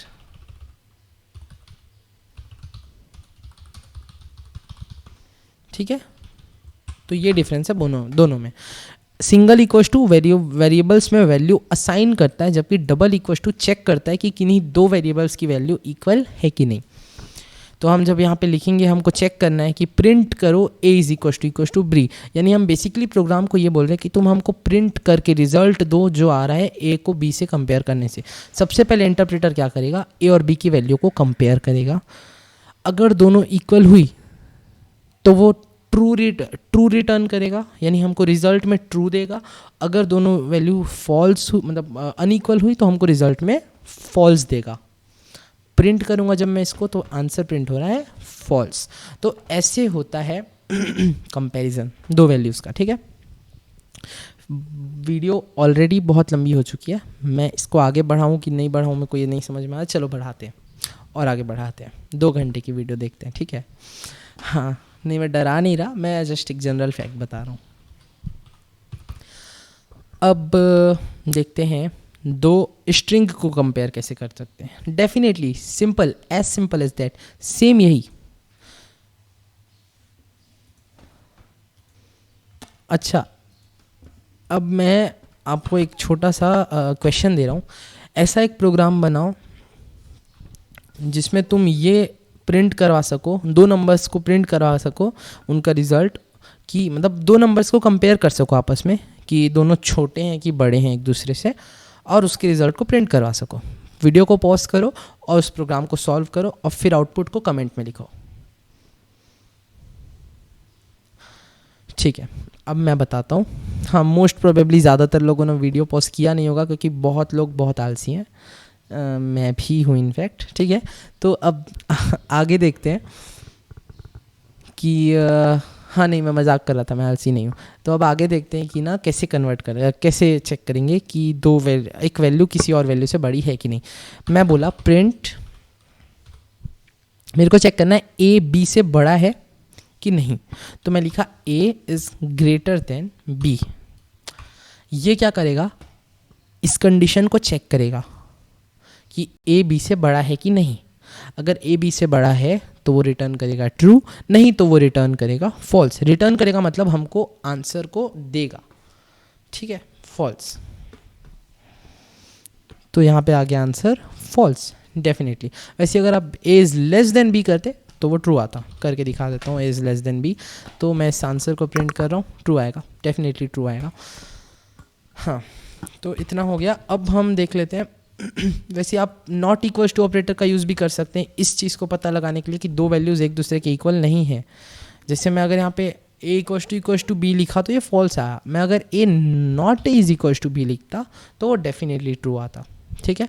अब मैं ज़्यादा टाइम वेस्ट ना करते हुए आगे बढ़ता हूँ। अब हम देखते हैं logical operators. Logical operators and operations. अब लॉजिकल ऑपरेटर्स क्या होते हैं? लॉजिकल ऑपरेटर्स होते हैं एंड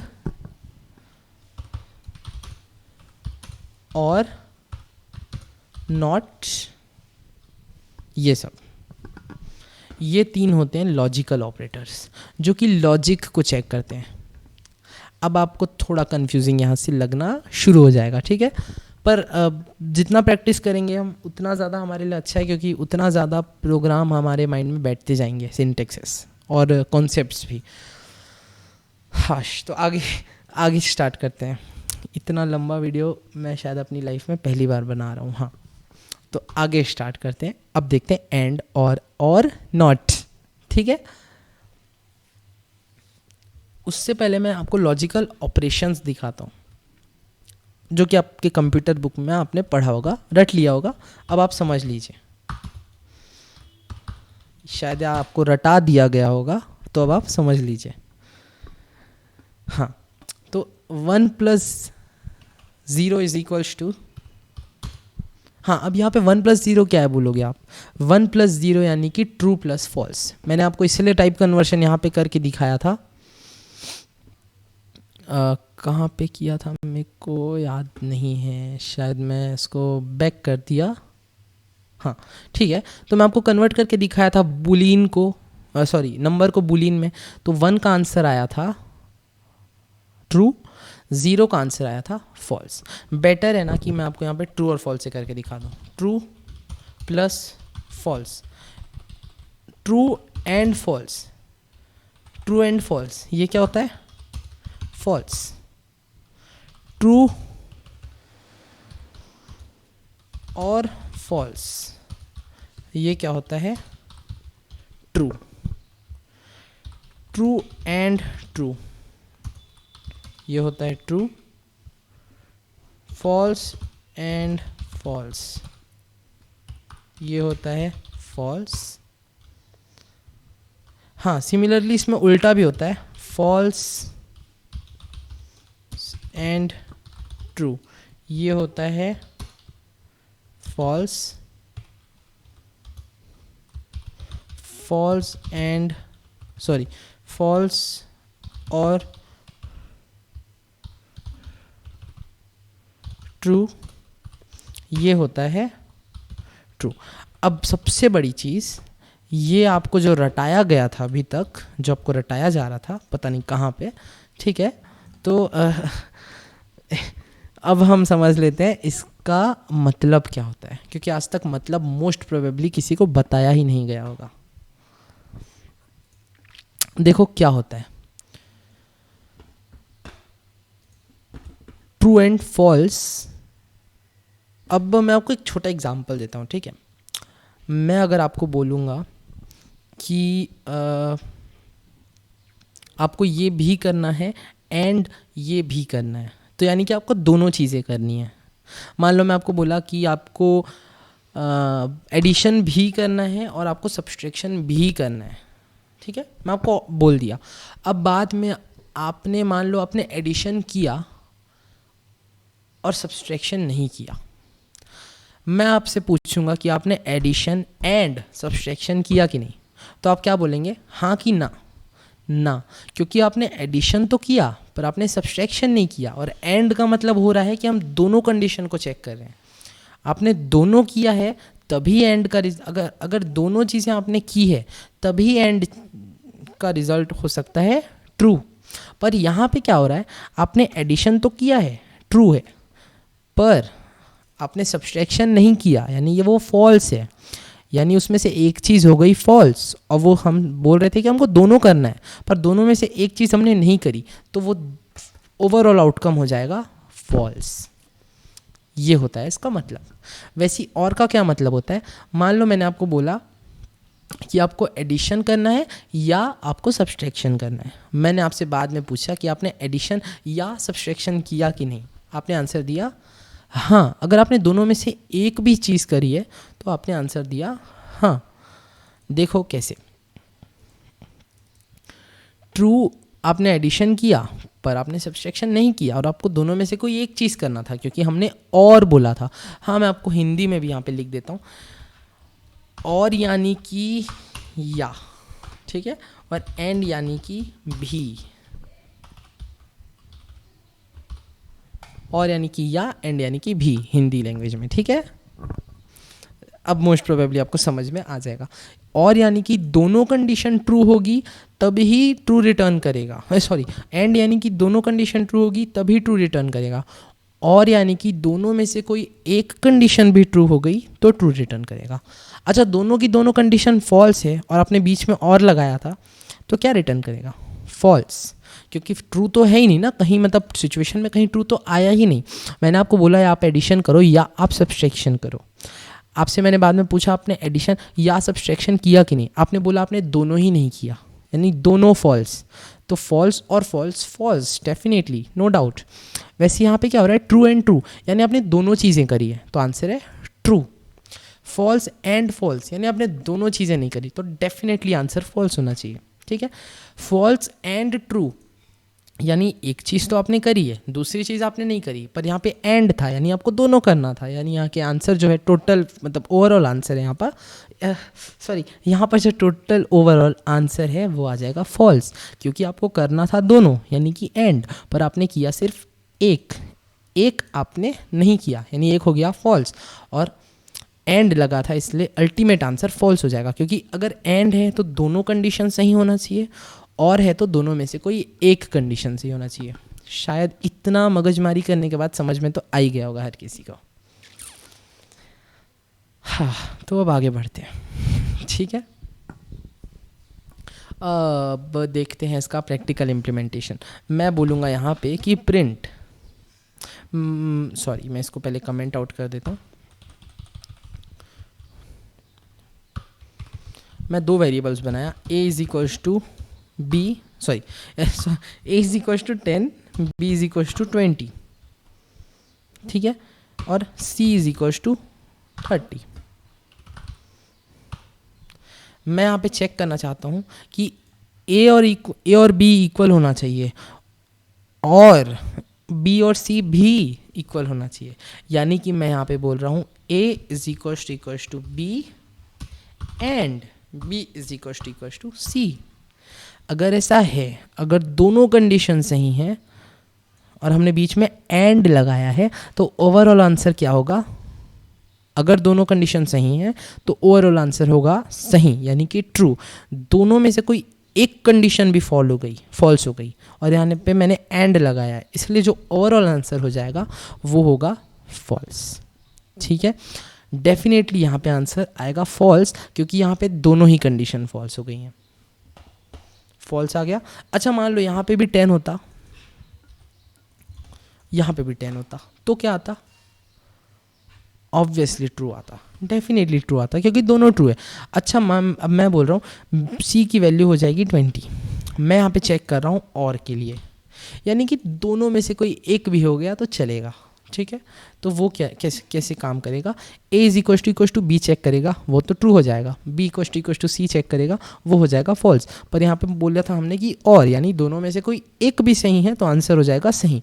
यहाँ पे एक सही है, इसलिए आंसर भी सही ही होगा। ट्रू आ गया, आंसर हो गया। ये होता है लॉजिकल ऑपरेटर्स। अब मैं आपको बताता हूँ इसका प्रैक्टिकल इम्प्लीमेंटेशन क्या है।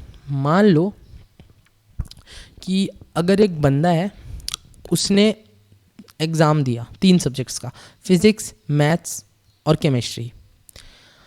अगर वो मैथ्स और अगर वो किन्हीं 2 सब्जेक्ट्स में फेल हो गया तो फेल, और अगर वो किन्हीं भी 2 सब्जेक्ट्स में पास हो गया तो पास। यानी यहाँ पे हम और चेक कर रहे हैं ना कि, या फिर मैं आपको एक बेटर एग्जांपल देता हूँ।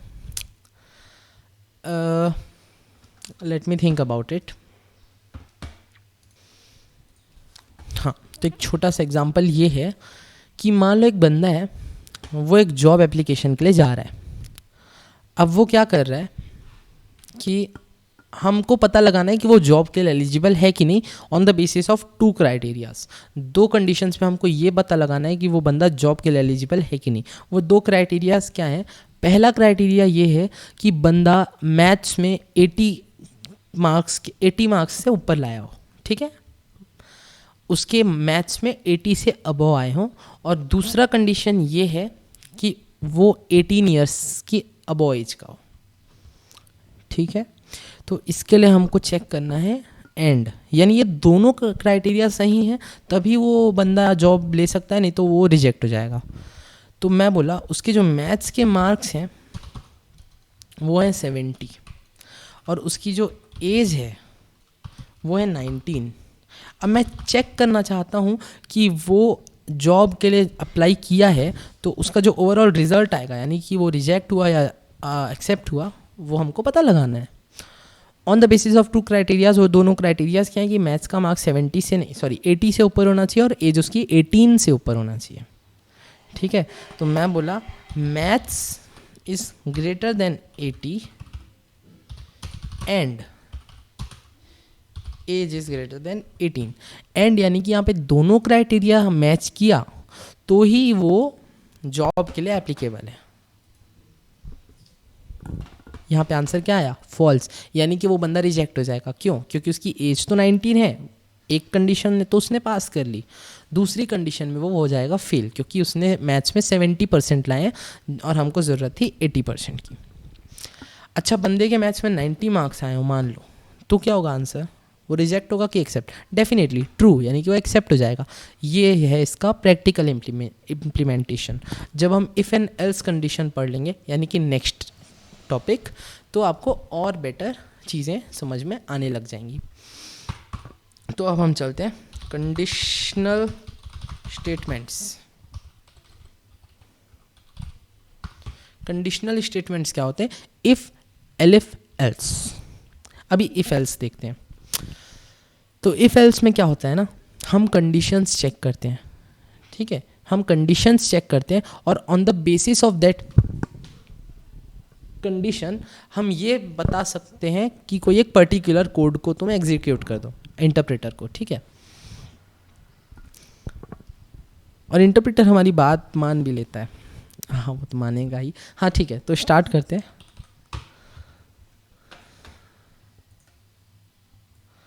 सबसे पहले इफ एल्स कंडीशन में क्या होता है उसका सिंटेक्स देखते हैं। तो सबसे पहले हम लिखेंगे इफ, फिर यहाँ पे आएगी कंडीशन, कंडीशन आएगा, या फिर आप इसको बोल सकते हैं लॉजिकल स्टेटमेंट आएगा। ठीक है, लॉजिकल स्टेटमेंट आएगा और फिर यहाँ पे कोलन देके हम नेक्स्ट लाइन से कोड लिखना चालू करेंगे कि हाँ भाई ऐसा ऐसा कंडीशन सही है तो तुम फलान ढिंगान कोड एग्जीक्यूट कर दो। अब अगर ये कंडीशन सही नहीं है, यानी कि ये कंडीशन फॉल्स हो गई, तो वो आ जाएगा एल्स में और इस कोड को एग्जीक्यूट नहीं करेगा, वो यहाँ पे जो कोड लिखा है उसको एग्जीक्यूट करेगा। ठीक है, नहीं नहीं नहीं भाई, मैं कोड ही लिख देता हूँ।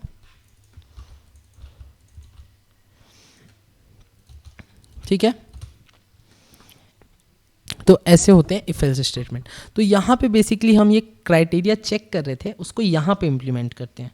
तो मैं क्या बोला, मैं बोला मैथ्स इस कंडीशन को यहाँ पे पुट करते हैं। इसको मैं एक कमेंट में डाल देता हूँ, यहाँ पे पुट करता हूँ इफ़ ये, यानी अगर बंदा मैथ्स में 80 के अबव आया है और उस बंदे की एज, साथ ही साथ उस बंदे की एज 18 के अबव है, तो तुम प्रिंट कर दो कि बंदा man has been accepted. Sorry, यहाँ पे देते हैं employee, employee has been accepted, else हमको प्रिंट करना है employee is not eligible for the job. यहाँ पे क्या हो रहा है ना, मैं बोल रहा हूँ मैथ्स के मार्क्स अगर 80 हैं, सॉरी ग्रेटर देन 80 हैं, 80 नहीं ग्रेटर देन 80, और उसकी एज 18 के ऊपर है। ठीक है, 18 नहीं 18 के ऊपर तो अगर ये कंडीशन सही हुई तो इस कोड को एग्जीक्यूट कर दो, यानी प्रिंट कर दो कि एम्प्लॉय एक्सेप्ट किया जा चुका है। अगर ये कंडीशन सही नहीं होती है तो वो आ जाएगा एल्स ब्लॉक में और वहाँ पे जो भी कोड है उसको एग्जीक्यूट कर देगा एज इट इज़। तो बेसिकली यहाँ पे जो प्रोग्राम की साइकिल है वो कैसी है, इफ़ में जाएगा, कंडीशन को चेक करेगा, अगर उस कंडीशन का ओवरऑल रिजल्ट ट्रू है, आपको थोड़ी देर पहले मैंने समझाया था ट्रू और फॉल्स रिजल्ट कैसे आता है, अगर उसका ओवरऑल रिजल्ट ट्रू है, देखो यहाँ पे अभी इस कंडीशन के मुताबिक इसको आ जाएगा, यहाँ पे आ जाएगा, ये कंडीशन हो जाएगी ट्रू, और इस नीचे एज जो दिया है इसके मुताबिक ये कंडीशन हो जाएगी ट्रू।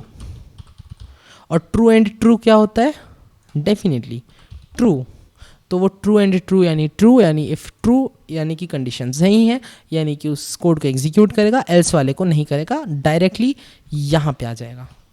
यहाँ पे प्रिंट कर देता हूँ, print if statement has been executed. ठीक है, तो देखो यहाँ पे बता रहा है दिस कोड इज़ अनरीचेबल। क्यों? क्योंकि कंडीशन तो ऑलरेडी ट्रू है, नो डाउट, तो वो कभी एल्स ब्लॉक में आएगा ही नहीं। तो मैं उसको बैक कर दिया। तो यहाँ पे आपको मोस्ट प्रोबेबली समझ में आ गया होगा कि जो प्रोग्राम की साइकिल है वो कैसी चल रही है। एक बार इसको रन करके देख लेते हैं। एम्प्लॉई हैज़ बीन एक्सेप्टेड, और वो यहाँ से बाहर आ गया, इस लाइन को प्रिंट नहीं किया क्योंकि वो इफ़ या एल्स में से दोनों में से कोई एक का ही कोड प्रिंट करेगा। ठीक है, यहाँ पे कंडीशन सही हो गई, तो यहाँ पे जो कोड लिखा था उसको उसने प्रिंट कर दिया एज इट इज़, और वो आ गया बाहर। अब आपको मैं एक प्रोग्राम दे रहा हूँ, आपको एक बंदे की एज को इनपुट लेना है, और on the basis of age आपको ये चेक करना है कि बंदा ड्राइव कर सकता है, कार ड्राइव करने के लिए एलिजिबल है कि नहीं है। अगर एज 18 से अबव है तो बंदा कार ड्राइव कर सकता है, ये स्टेटमेंट में प्रिंट होना चाहिए, और अगर वो एलिजिबल नहीं है तो वो कार ड्राइव नहीं कर सकता। तो आप वीडियो को पॉज करो, इस प्रोग्राम को सॉल्व करो और प्रैक्टिस करो, और फिर वीडियो को रिज्यूम करना। सो आई होप आपने प्रैक्टिस की होगी, नहीं की है तो कायदे से करनी चाहिए थी। अब मैं आपको बताता हूँ इसका सॉल्यूशन क्या होगा। सॉल्यूशन,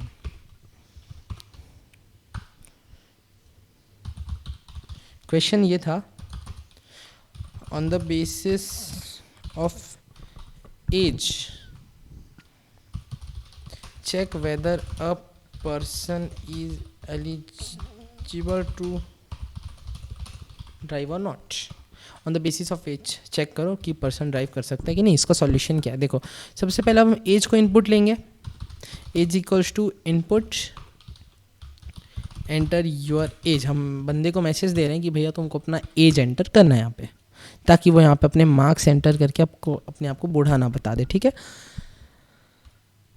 नहीं, कई लोगों का मार्क्स उनके एज से कम भी होता है, ऐसा नहीं है। तो हाँ, तो यहाँ पे बंदा अपना एज एंटर करेगा, एंटर योर एज, उसको मैसेज जाएगा, मतलब उसको यहाँ पे कंसोल में ऐसा प्रिंट हुआ दिखाएगा कि एंटर योर एज। बंदा अपना एज एंटर करेगा, उसको हम उसको हम स्टोर करेंगे एज वेरिएबल में। फिर नेक्स्ट स्टेप क्या होता है? बाय डिफ़ॉल्ट जो इनपुट है वो स्ट्रिंग होगा। स्ट्रिंग तो नंबर से कंपैरिजन कर नहीं सकते, तो उसको हम नंबर में कन्वर्ट करेंगे। तो age equals to int age, and फिर हम चेक करेंगे if age is greater than 18, print you can drive, else print you cannot drive। तो यहाँ पे बेसिकली ये हो रहा है कि हमने बोला अगर एज 18 से अबव है बंदे की तो उसको मैसेज दे दो कि तुम ड्राइव कर सकते हो, नहीं तो उसको ये आउटपुट दो कि तुम ड्राइव नहीं कर सकते। प्रोग्राम को रन करते हैं।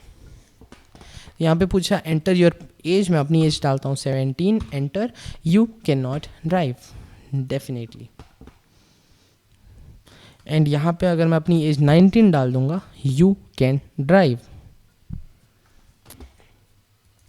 अच्छा, अब एक और क्वेश्चन है, मान लो बंदे की एज 18 से ऊपर है तो प्रिंट करना है कि तुम ड्राइव कर सकते हो, और अगर बंदे की एज 80 के ऊपर है तो प्रिंट करना है कि तुम ड्राइव नहीं कर सकते। सॉरी, वेट अ मिनट, अगर बंदे की एज 80 के ऊपर है तो प्रिंट करना है कि तुम वेट अ मिनट, हाँ, कि तुम ड्राइव कर सकते हैं, पर स्पीड लिमिट होगी 20 किलोमीटर्स पर आवर। अगर बंदे की एज 18 के ऊपर है पर 80 से छोटी है तो प्रिंट करना है कि यू कैन ड्राइव, और अगर बंदे की एज 80 के ऊपर है तो प्रिंट करना है कि you can drive only at a speed of 20 kilometre पर आवर्स। और अगर वो दोनों कंडीशंस में से कुछ भी नहीं है, यानी बंदे की एज 18 से ऊपर है और 80 से कम है, तो सिंपली ये वाला पुट करना है। तो बेसिकली आपको यहाँ पे क्या करना है, नेक्स्ट क्वेश्चन में, क्वेश्चन ये है, on the basis of age if age greater than if age smaller than 18 then print करना है print you can not drive. अगर एज ग्रेटर देन 18 तो प्रिंट करना है यू कैन ड्राइव। अगर age greater than 80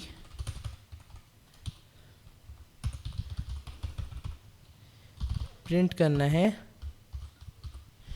you can drive only at a speed of 20 if अगर ये कुछ कंडीशन मैच नहीं हुई, यानी बंदे की एज 80 से भी ऊपर, नहीं सॉरी 80 से भी ऊपर है, तो डेफिनेटली प्रिंट करना है यही same cheese, you can not drive.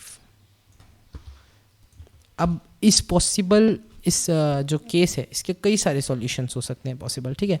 Programming एक ऐसी चीज़ है ना जिसमें एक ही प्रॉब्लम के कई सारे सॉल्यूशंस होते हैं, प्रोग्रामिंग और मैथ्स दोनों में। मैथ्स में नहीं कभी कभी, पर प्रोग्रामिंग में हाँ होते हैं, ठीक है। तो ये प्रोग्राम आप सॉल्व करो, ट्राई करो और आंसर मेरे को बताओ। अब मैं सॉल्व करता हूँ। तो बेसिकली हम फिर से एज इनपुट लेंगे, या फिर एक काम करते हैं, हम इस प्रोग्राम को भी कमेंट आउट करते हैं, इसी प्रोग्राम का यूज़ करते हैं, ठीक है, इसी प्रोग्राम का यूज़ करते हैं। एज इनपुट लिए, उसको इंटीजर में कन्वर्ट किया। अब कंडीशन चेक करेंगे, if age is less than 18 print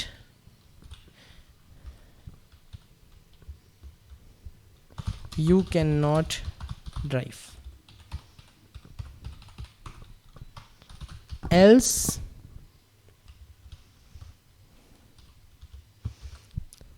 अच्छा अब यहाँ पे रूल आ जाता है एलिफ का। अब एलिफ में क्या होता है, देखो प्रोग्राम जो है ना बिना एलिफ के भी बनाया जा सकता है प्रोग्राम, ऐसा नहीं कि नहीं बनाया जा सकता। एलिफ, अच्छा चलो मैं आपको बिना एलिफ के बना के दिखाऊंगा, फिर एलिफ के साथ उसको शॉर्ट करके बना के दिखाऊंगा। अगर एज छोटी होगी 18 से तो डेफिनेटली ड्राइव नहीं कर सकता बंदा। Age is greater than 18 and age is less than 80 print you can drive. if age is greater than 80 print you cannot drive। Definitely ये प्रोग्राम बहुत सही काम करेगा, इसमें कोई ऐसी दिक्कत वाली बात नहीं है। एज अगर 12 है you can not drive, age अगर 20 है यू कैन ड्राइव, और एज अगर 80 से अबव है, यानी 80 नहीं 80 से अबव है, तो you can not drive. Simple हो गया, ये प्रोग्राम बन गया। एज 18 के ऊपर है एंड एज 80 से छोटी है तो ही प्रिंट करना यू कैन ड्राइव, दोनों कंडीशन नहीं है तो तुम प्रिंट करना यू कैन नॉट ड्राइव। तो अब एलिफ में क्या करते हैं, हम एलिफ में क्या कर सकते हैं, एक ही एल्सिफ स्टेटमेंट का यूज़ करके हम मल्टीपल कंडीशंस को चेक कर सकते हैं। तो वहाँ पे क्या होता है, हम लिखते हैं एलिफ, वो किसी एक ही कंडीशन में जाएगा। जैसे मैं आपको बताता हूँ, यहाँ पे क्या हो रहा है ना, अगर मैं यहाँ पे दे दिया अच्छा मैं इसको आपको बाद में समझाऊंगा, इसका एक काउंटर पॉइंट, तीनों जगह इफ़ यूज़ करने का एलिफ। तो यहाँ पे क्या होगा, इस कंडीशन को अगर वो ट्रू हो गई, अगर ये कंडीशन सही हो गई तो वो इसको प्रिंट करके बाहर आ जाएगा। अगर ये सही नहीं हुई ये वाली कंडीशन, तो वो इस वाली कंडीशन को चेक करेगा। ये सही हो गई तो इसको प्रिंट करके बाहर आ जाएगा, ये दोनों को प्रिंट नहीं करेगा। और अगर वो ये कंडीशन भी फॉल्स हो जाती है तो वो इस कंडीशन में जाएगा, इसको चेक करेगा, सॉरी इस कंडीशन में जाएगा। अगर ये भी सही हो गई तो इसको प्रिंट कर देगा, ये दोनों को नहीं करेगा और बाहर आ जाएगा। और ये भी सही नहीं हुई तो वो कुछ प्रिंट नहीं करेगा, डायरेक्ट बाहर आ जाएगा। ठीक है, हाँ। तो ये होता है एलिफ स्टेटमेंट। जैसे मान लो हमको चेक करना है कि बंदे के मल्टीपल प्रोग्राम्स बनाए जा सकते हैं एलिफ का यूज़ करके। यहाँ पे एलिफ का यूज़ करेंगे तो हम बेसिकली मल्टीपल कंडीशंस एक ही एल्स, हाँ एलिफ के साथ आप एल्स भी पुट कर सकते हैं। एल्स में बेसिकली क्या होगा, अगर ये तीनों कंडीशन ट्रू नहीं होगी तो वो एल्स का लिखा हुआ कोड को एग्जीक्यूट करेगा ही करेगा, नो डाउट करेगा ही करेगा, ठीक है। यानी एल्स ब्लॉक में जो कोड होता है, अगर तीनों में से या इफ़ एलिफ में से कोई कंडीशन सही नहीं होती तो एल्स ब्लॉक का कोड एग्जीक्यूट होता ही होता है। और अगर किसी एक की भी कंडीशन सही हो गई तो किसी और एलिफ का या एल्स का कोड एग्जीक्यूट नहीं होता है, ठीक है। तो ये हो गया इफ़ एलिफ एल्स। अब देखते हैं तीनों में इफ़ का यूज़ करना क्यों बुरा है।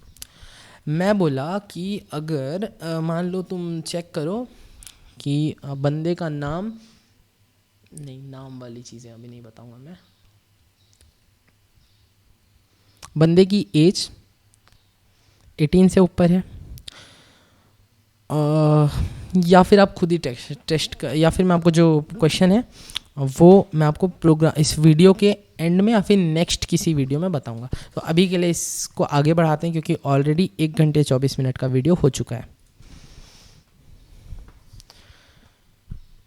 तो अब बढ़ाते हैं इस वीडियो को आगे।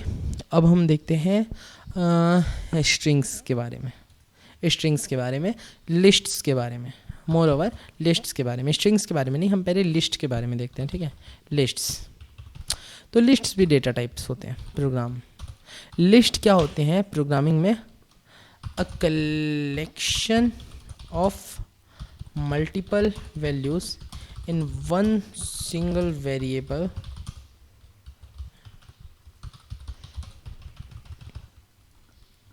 ऑफ सेम और डिफरेंट डेटा टाइप्स। बहुत सारी स्पेलिंग मिस्टेक्स हो रही हैं, सो सॉरी फॉर दैट।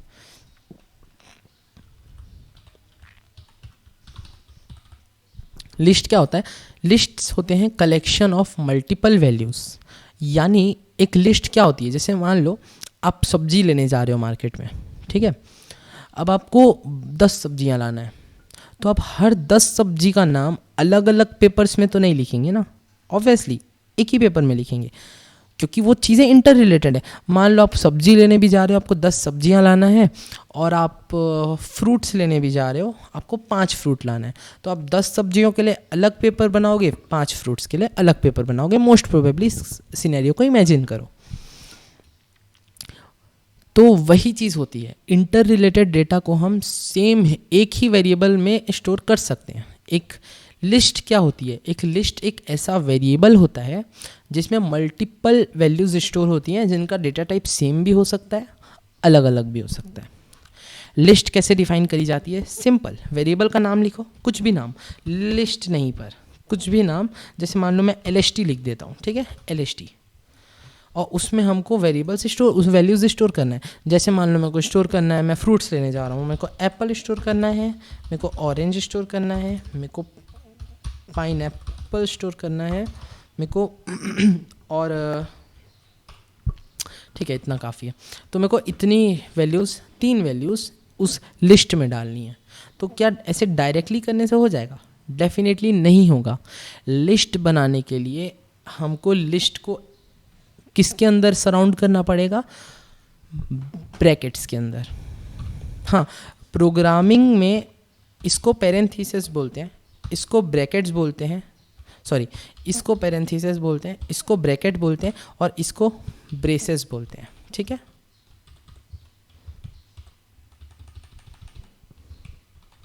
सो ये होते हैं पैरेंथेसिस, नहीं ये लिस्ट नहीं थी, ये गलती से आ गया था। ये होता है ब्रैकेट्स, एंड देन ये होते हैं ब्रेसेस।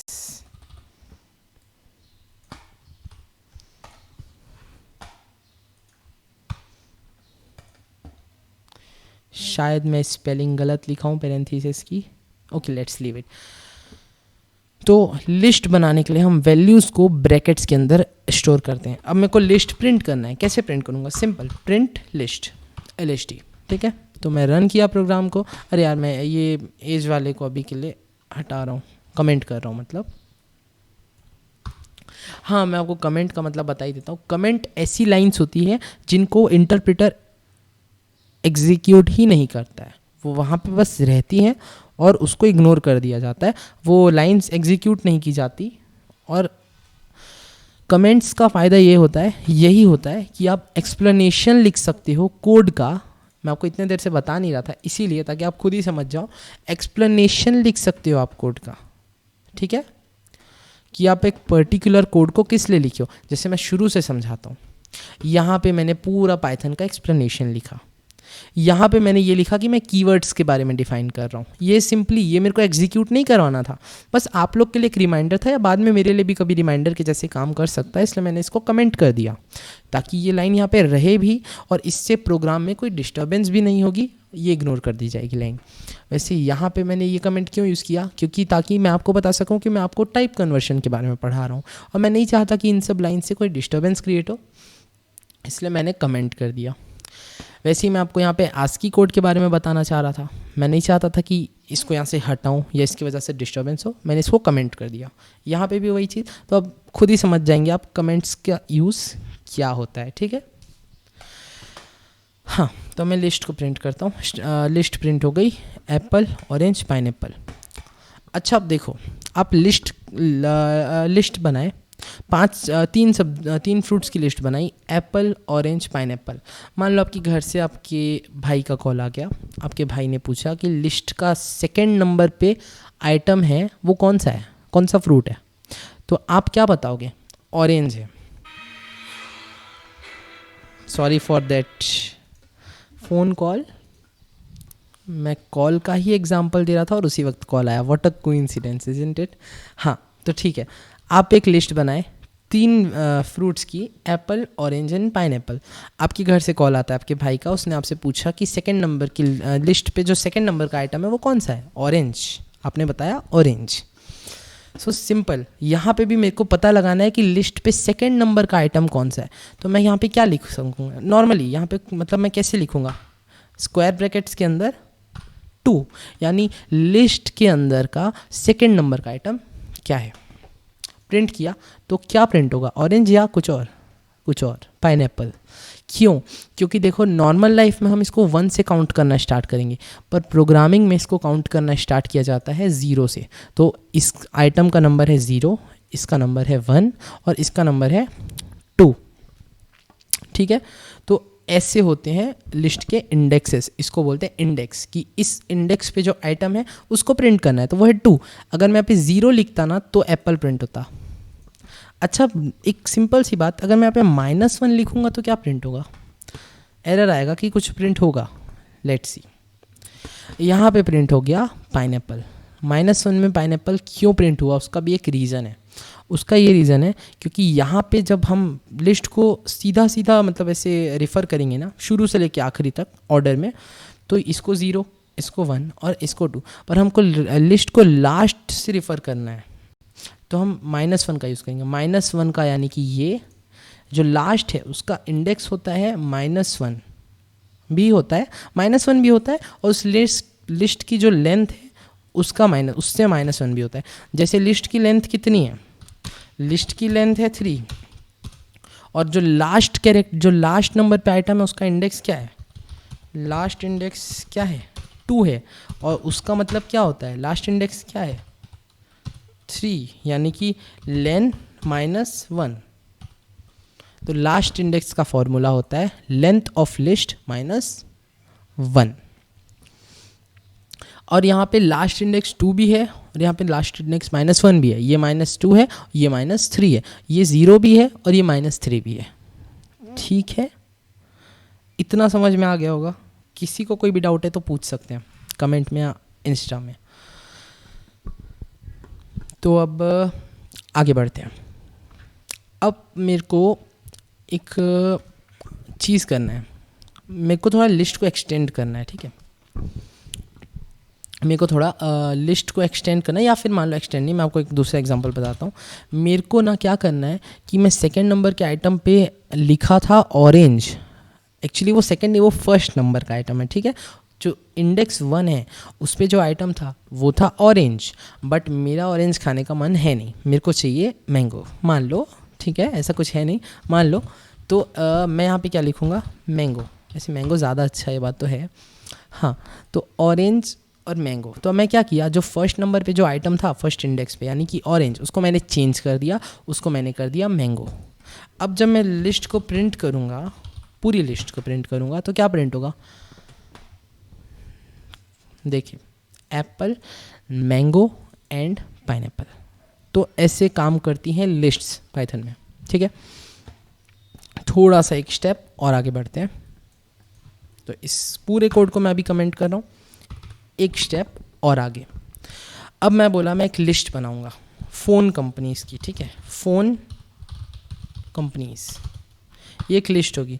इसमें होगा रेडमी, सैमसंग,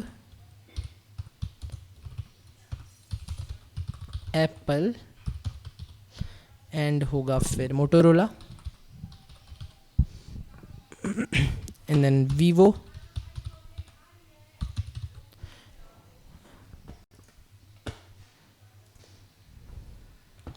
तो वीवो है, फिर ओप्पो है, फिर आ जाएगा अपना और कोई फ़ोन कंपनी याद नहीं आ रही, अरे हाँ मैं इसको कैसे बोल सकता हूँ, ब्लैकबेरी, नोकिया, यप नोकिया।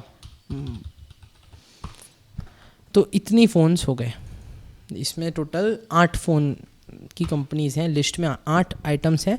तो डेफिनेटली लास्ट आइटम का इंडेक्स क्या होगा, 8 माइनस 1 7, फर्स्ट का 0 होगा। अब मैं एक काम कर रहा हूँ, मेरे को क्या करना है कि मैं चेक करना चाहता हूँ कि जो लिस्ट है उसका लेंथ कितना है। वो मैं कैसे पता लगाऊंगा, मैं सिंपली उसका एक फंक्शन यूज़ कर सकता हूँ। यार देखो, मैं जितने जगह प्रिंट यूज़ कर रहा हूँ ना, प्रिंट यूज़ करना ज़रूरी नहीं है, आप तुम उसको किसी वेरिएबल में स्टोर करके उस वेरिएबल को भी प्रिंट कर सकते हो, वो इनडायरेक्ट मेथड है। मैं आपको एक्सप्लेन करने के लिए थोड़ा डायरेक्टली कर दे रहा हूँ। सो मैं प्रिंट के अंदर डायरेक्टली डाल दे रहा हूँ। जैसे मैं लेंथ मेरे को पता लगाना है, तो उसके लिए एक फंक्शन होता है लेन, और मैं लेन के अंदर डाल दूंगा फ़ोन कंपनीज़। तो बेसिकली मैं यहाँ पे क्या बोल रहा हूँ, फ़ोन कंपनीज़ जो लिस्ट है मेरे को उसकी लेंथ बताओ। अब वो उस लेंथ को रिटर्न करेगा, अब वो रिटर्न कर रहा है। देखो आप क्रिकेट खेल रहे हो, आपने बैट से बॉल मारी, सामने वाले बंदे ने उसको कैच कर ली, तो सामने वाले बंदे ने कैच कर लिया, आप आउट हो जाएंगे, वो बात अलग है। पर भी उसको भूल के ये सोचो कि अगर सामने वाला बंदा उसको कैच करने के बाद उसको फेंकेगा ही नहीं, तो आपके पास बॉल वापस आ पाएगी नहीं। अगर बंदे ने कैच की है तो उसको फेंकना भी पड़ेगा, ठीक है। तो ये वही कर रहा है, इसके लिस्ट आइटम के नंबर को निकाल रहा है कि इसका नंबर कितना है, इसमें कितने आइटम्स हैं, और उसको फेंक रहा है अपनी तरफ। अब अपन को कैच भी तो करना है। अभी तक अपन क्या कर रहे थे, उसको डायरेक्टली प्रिंट के अंदर कैच करके डायरेक्टली प्रिंट कर रहे थे। अब हम क्या करेंगे, उस जो वैल्यू हम रिसीव कर रहे हैं, जो वो हमारी तरफ फेंक रहा है, ठीक है, उसको हम स्टोर कर लेंगे किसी लेंथ नाम के वेरिएबल में, और हम प्रिंट कर देंगे लेंथ। तो ये प्रोग्राम जब आप रन करोगे, ये प्रोग्राम बहुत सही काम करेगा। वो तो करना ही है, लेंथ हो गई प्रिंट 8, ठीक है। तो ऐसे होते हैं ऑपरेशंस लिस्ट के। कुछ ऑपरेशंस बताया हूँ। ये वीडियो में पूरा तो मैं डेफिनेटली नहीं कर पाऊँगा, सोचा था 1 वीडियो ट्यूटोरियल रहेगा, पर नहीं होगा, क्योंकि अब बहुत सारी चीज़ें हैं प्रोग्रामिंग लैंग्वेजेस में कवर करने के लिए। सो डेफिनेटली नेक्स्ट वीडियो भी इतना ही लंबा होगा, इसके आसपास होगा, बट उसमें भी बहुत इन्फॉर्मेशन रहेगी, एक्सप्लेनेटरी रहेगा। पर इसको आप 2x की स्पीड में देखोगे तो विदिन 40 मिनट्स आपका कंप्लीट भी हो सकता है, ठीक है। विदिन 50 या 60 मिनट्स कंप्लीट कर सकते हो। तो अब देखते हैं लेंथ, ये तो हो गया हमारा।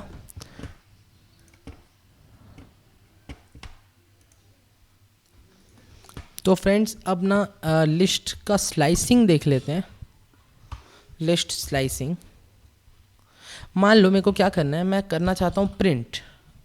मैं क्या प्रिंट करना चाहता हूँ, मैं प्रिंट करना चाहता हूँ कि जो फ़ोन कंपनीज़ की जो लिस्ट है उसमें जो सेकंड नंबर का आइटम है, यानी कि जिसका इंडेक्स है 1, वहाँ से लेकर के उसका जो 6th नंबर का आइटम है जिसका इंडेक्स है 5 उसको प्रिंट कर दो।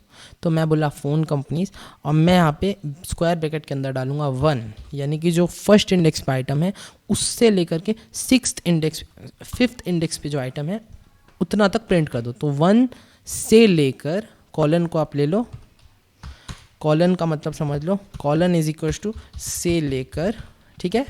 सो 1 से लेकर 5 तक प्रिंट करना है। तो यहाँ पे प्रिंट कर दिया Samsung, Apple, Motorola, Vivo. Samsung यानी कि 1, एप्पल यानी कि 2, मोटोरोला यानी कि 3 और वीवो यानी कि 4। मैंने यहाँ पे बोला था 5। तो ये जो 5th इंडेक्स पे था उसको क्यों प्रिंट नहीं किया? देखो इसका क्या होता है, मतलब ये जो लास्ट इंडेक्स हम प्रोवाइड करते हैं ना उसको इंक्लूड नहीं करता, उससे एक इंडेक्स पहले तक प्रिंट करता है। यानी कि अगर आपको 8 इंडेक्स तक का प्रिंट करवाना है तो आप यहाँ पे क्या कर सकते हैं, आप करवा सकते हैं, डेफिनेटली करवा सकते हैं, ठीक है। यानी आप क्या बोल रहे हैं, आपको 8, आप यहाँ पे 8 दिए ना तो वो क्या करेगा, वो 1 इंडेक्स से लेकर के 7 तक प्रिंट करेगा, 8 को छोड़ देगा। ये होती है स्लाइसिंग, इसको बोलते हैं स्लाइस करना, यानी कि एक पर्टिकुलर भाग को एक्सट्रैक्ट करके उसको उसमें कुछ ऑपरेशन परफॉर्म, ठीक है, जो भी। अब हाँ, तो स्लाइसिंग के और भी तरीके हैं। जैसे मान लो मैं बोला कि मेरे को 1 से 8 तक के वैल्यूज़ चाहिए और मेरे को 2-2 के गैप में चाहिए, यानी 1 का इंडेक्स का प्रिंट करो, फिर सीधा 2 के इंडेक्स, फिर सीधा 3 के इंडेक्स का प्रिंट करो, फिर सीधा 5 के इंडेक्स का प्रिंट करो, तो वैसा भी कर सकते हैं। सैमसंग के बाद वो सीधा 2 जंप करेगा, मोटोरोला प्रिंट करेगा, फिर सीधा 2 जंप करेगा ओप्पो, एंड फिर सीधा 2 जंप करके नोकिया। तो ये है यहाँ के 2 का मतलब। डन। अब एक ट्रिक है, मेरे को मान लो इस लिस्ट को रिवर्स ऑर्डर में प्रिंट करना है, तो वो मैं कैसे कर सकता हूँ? उसके लिए एक ट्रिक है, उसको आपको मैं समझाऊंगा भी वो कैसे काम कर रही है। कॉलन कॉलन -1 से लेकर -1 नहीं, यहाँ पे से लेकर काम नहीं करेगा, ठीक है। तो कॉलन कॉलन -1, तो ये चीज़ जब आप लिखोगे तो वो उस लिस्ट को रिवर्स ऑर्डर में प्रिंट कर देगा। और उसके लिए एक फंक्शन भी होता है, रिवर्स फंक्शन। तो आज के ट्यूटोरियल के लिए इतना काफ़ी है, बाकी के आगे का जो है वो नेक्स्ट ट्यूटोरियल में देखेंगे। फंक्शंस और lambda expressions, list comprehension, list function, string function, tuples, dictionary, sets, इतनी सारी चीज़ें हम नेक्स्ट वीडियो में देखेंगे जो कि जल्द ही आने वाली है। So thank you guys for watching this video and stay tuned for the next video. Till then good bye. और हाँ, कोई भी डाउट है तो आप मेरे से पूछने में कोई झिझक मत करें, आप या तो कमेंट में या तो इंस्टा में मेरे को डाउट पूछ सकते हैं। Thank you very much.